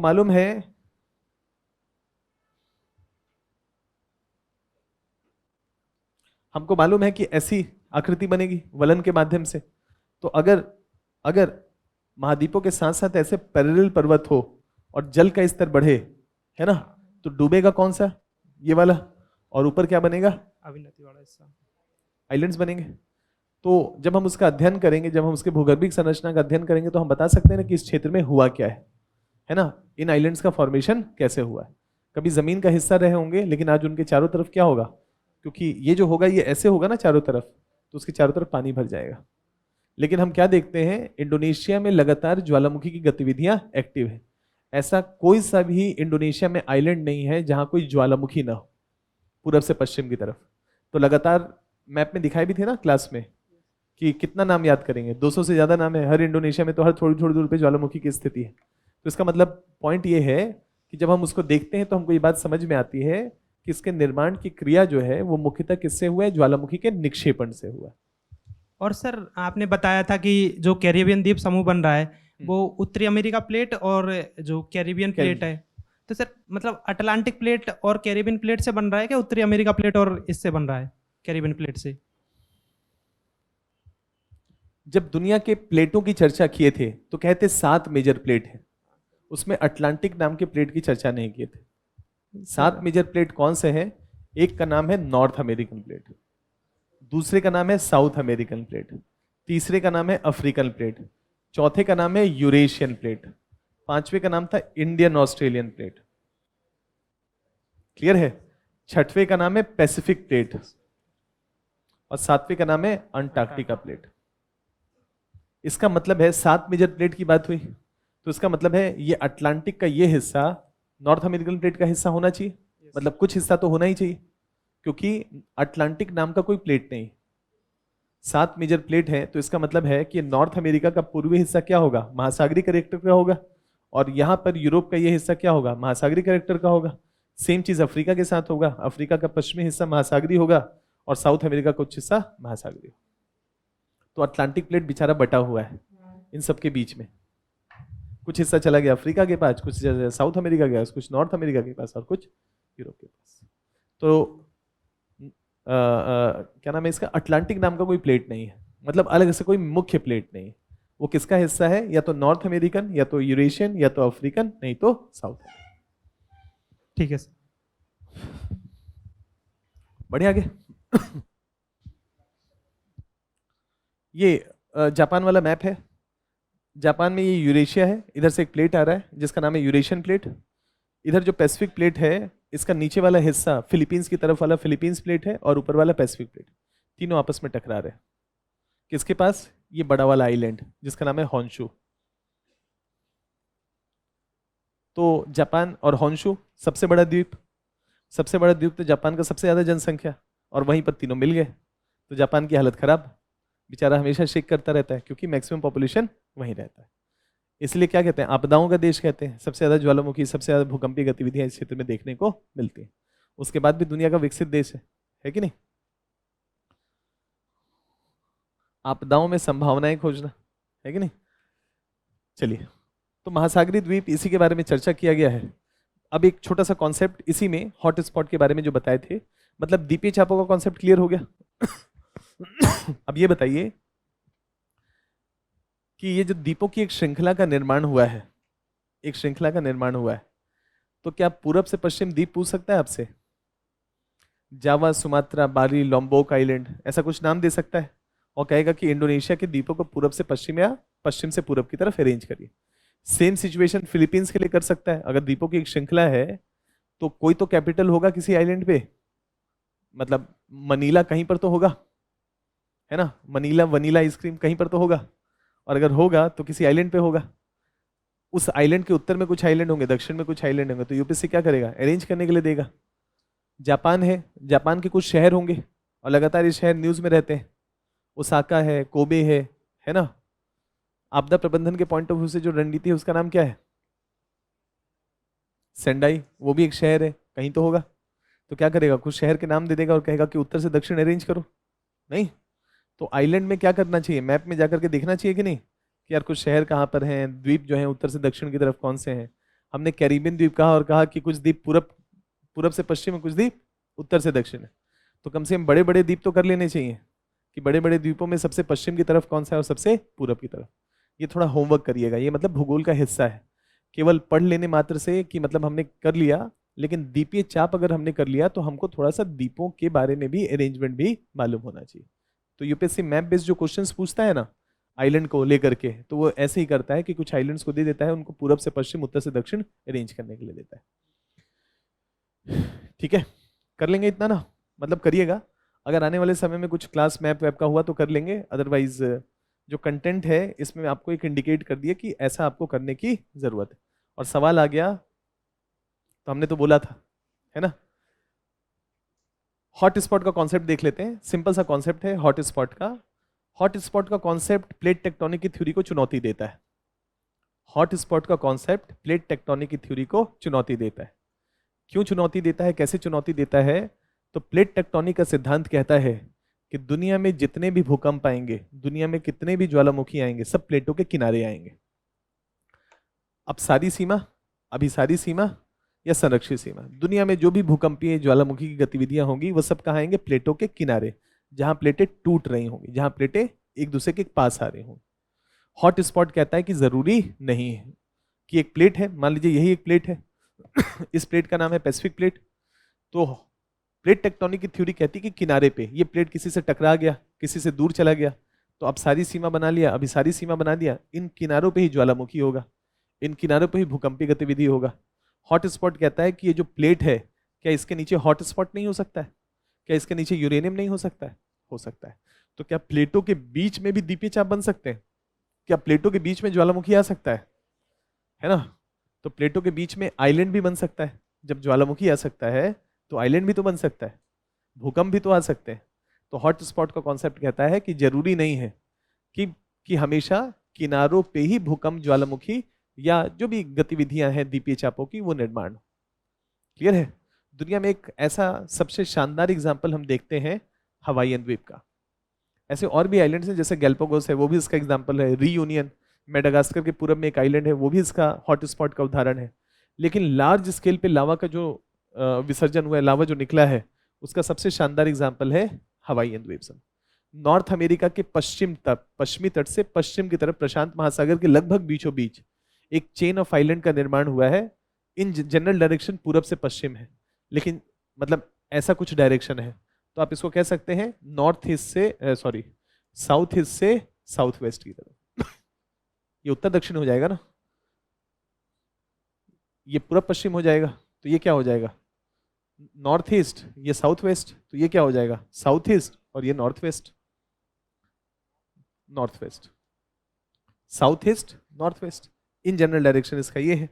इसका मतलब क्या हो गया? इसका सिंपल मतलब ये है कि पैसिफिक प्लेट ऐसे चल रहा है, क्लियर है? और मान लेते हैं कि पैसिफिक प्लेट के बीचों बीच कहीं पर नीचे हॉट स्पॉट है, तो मूव कौन करता है? लिथोस्फीयर, जिसकी मोटाई 100 किलोमीटर के आसपास है। ऊपर का क्रस्ट, मतलब क्रस्ट और मेंटल का ऊपरी हिस्सा, उसको लिथोस्फीयर कहेंगे, वो लगातार मूव कर रहा है। और नीचे एक जगह पे क्या है? यूरेनियम फिक्स है, वो यूरेनियम क्या हो रहा है? लगातार नीचे से निकल रहा है। तो जैसे जैसे पैसिफिक प्लेट यहां से गुजरेगा, जैसे सबसे पहले ये वाला हिस्सा आया, मतलब इमेजिन करें कि ये वाला हिस्सा यहां था, तो सबसे पहले ज्वालामुखी का विस्फोट कहां पर होगा? यहां पर। फिर ये थोड़ा आगे बढ़ गया तो कहां होगा? यहां पर। फिर थोड़ा और आगे बढ़ गया तो यहां पर, थोड़ा और आगे बढ़ गया तो यहां पर, करेंटली यहां पर। तो क्या भविष्य में यहां बन सकता है अगर ये जीवित रहा तो? मतलब इसमें एक्टिविटी बनी रहे। तो इसका मतलब है कि जब हम यहां से हवाईयन द्वीप समूह में पूरब से पश्चिम की तरफ जाते हैं तो उम्र बढ़ती चली जाती है। जैसे ये प्रेजेंट है, ये मिलियन में लिखा हुआ है, 13 लाख से 18 लाख साल पहले बना था। ये उससे ज्यादा, ये उससे ज्यादा, वो उससे ज्यादा। यानी कि जब हम यहां से पूरब की तरफ बढ़ेंगे, पश्चिम की तरफ बढ़ेंगे, तो चट्टानों की उम्र बढ़ती चली जाएगी। इसका मतलब है हॉट स्पॉट फिक्स होते हैं, फिक्स होते हैं, हॉट स्पॉट फिक्स होते हैं, तो गतिमान कौन होता है? प्लेट्स, प्लेट ऊपर से गतिमान, क्लियर है? नीचे हॉट स्पॉट उसी जगह से, ऊपर से प्लेट गुजर रहा है, तो प्लेट गुजर रहा है तो ज्वालामुखी का विस्फोट होगा। भारत में भी ऐसा ही हॉट स्पॉट हुआ, जब भारत रीयूनियन हॉट स्पॉट के ऊपर से, अफ्रीका के मेडागास्कर से जब टूट करके आगे बढ़ा तो रीयूनियन के ऊपर हॉट स्पॉट था, तो जब हम ऊपर से निकले तो पूरे प्रायद्वीपीय भारत में ज्वालामुखी का विस्फोट। अब ये बताइए कि ये जो मैग्मा यहां पर होगा, ये मैग्मा यहां निकलेगा, ये अम्लीय लावा होगा या क्षारीय लावा? क्षारीय लावा। तो इसका निर्माण धीमी गति से होगा, रीजन लावा बहुत पतला है, तो इसका मतलब है कि इसको बाहर आने में समय लगा होगा काफी, क्लियर है? और ये समुद्र से बहुत ऊंचा होगा क्या?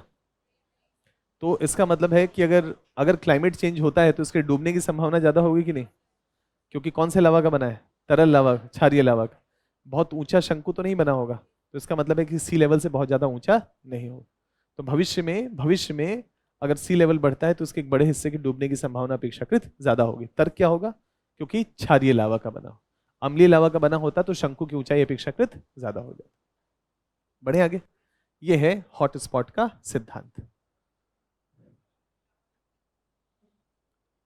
अम्लीय लावा, अम्लीय और क्षारीय लावा का सिंपल जो कॉन्सेप्ट है वो यही है कि जब दो प्लेटें टकराती हैं तो अगर ये नीचे गया और महासागरीय प्लेट है तो बेनियफ जोन में तो पहुंचेगा ही। और ये जो क्रस्ट है ये मूलतः किसका बना हुआ है? सिलिका का बना हुआ है। तो अगर ये नीचे गया तो यहां से मटेरियल सारथी कौन सा आएगा? सिलिका।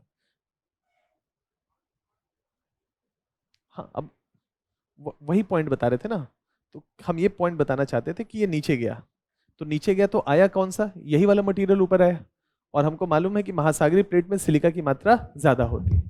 अब हमारा पॉइंट ये है कि हॉट स्पॉट है तो क्या कोई चीज नीचे गया है या केवल नीचे का मटेरियल ऊपर आ रहा है? तो जब पृथ्वी बन रही होगी तो भारी चीजें नीचे बैठी होंगी और हल्की चीजें ऊपर रही होंगी। ये तो हॉट स्पॉट होने के कारण वो भारी चीजों को ऊपर भेज दिया जा रहा है। और भारी चीज क्या होगा? लोहा होगा, मैग्नीज होगा, धात्विक खनिज होंगे। अधात्विक खनिजों की तुलना में उनका घनत्व ज्यादा होता है।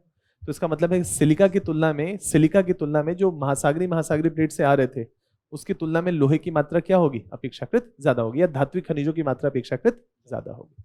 इसलिए हवाईयन द्वीप समूह पे जो लावा आता है उसको बेसाल्टिक लावा का प्रवाह कहते हैं। बेसाल्टिक लावा जिसमें धातुओं की मात्रा अपेक्षाकृत ज्यादा है। जो चीज गया है वही चीज तो आएगा। तो दो प्लेटें टकराई, जो चीज नीचे गया वही ऊपर आ गया। यहां पर कोई चीज नीचे गया ही नहीं तो कौन सा चीज ऊपर आ जाएगा? जो करोड़ों साल पहले जब पृथ्वी ठंडा हो रहा था और भारी चीजें नीचे बैठ रही थी वही चीज तो ऊपर आ गया। और अगर सर हॉट मतलब कभी भी प्लेटों के किनारे अगर हॉट स्पॉट आ रहा है तब वहां पे फिर क्या होगा सर? प्लेटों के किनारे आ रहा है तो भी कोई दिक्कत नहीं। हॉट स्पॉट का मतलब ही यही है। जैसे प्लेटों के किनारे आ रहा है तो क्या अब सारी सीमा हो सकता है? बिल्कुल। तो उससे कौन सा मैग्मा आता है बाहर? अब सारी सीमा में तो वही मैग्मा आता है। कौन सा? क्षारीय वाला। सेम अगर अगर हमारा कॉन्सेप्ट गड़बड़ हो जाएगा ना, तो हम बहुत सारी चीज़ों को केवल याद करेंगे, मतलब हम लॉजिक से नहीं कर पाएंगे। जैसे दुनिया भर में जितनी भी चीज़ें हैं, हमने सारे उदाहरण तो नहीं देखे, लेकिन अगर एग्जामिनर बता दे कि यहाँ पर अपसारी सीमा बन रहा है, तो इसका मतलब है अम्लीय लावा तो नहीं हो सकता है। ये तर्क है, ये एक लॉजिक है, ये कॉन्सेप्ट से इसका व्याख्या होता है। जैसे कहते हैं ना कि फिलॉसफी में कॉन्सेप्ट होता है ना, कि हमने कहा कि कौवा काला होता है ना, तो सफेद कौवा दिखा दीजिए, मान लेंगे कि कौवा काला नहीं भी होता है, लेकिन जब तक नहीं दिखा गए तब तक कौवा काला ही होता है। तो हम दुनिया भर में जहां पर भी अपसारी सीमा या हॉट स्पॉट्स देखते हैं, उससे क्षारीय लावा है, तो कौवा काला ही होता है, मतलब, है ना।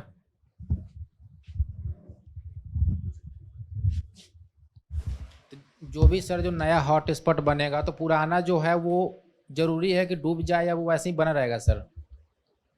हॉट स्पॉट जो बना, हाँ, जैसे नया जो बनते जा रहा है, बनता जा जो रहा है। सबसे पुराना बना था वो ऐसा ही रहेगा या डूब सब भी सक जाता बताए थे कि नहीं, एम्परर सी माउंट बताए थे कि नहीं? है? Yes sir. अब नहीं बता रहे थे, मतलब सोच रहे थे कि आगे बढ़ जाए, लेकिन आगे बढ़ने नहीं देंगे आप, है ना। नहीं सर।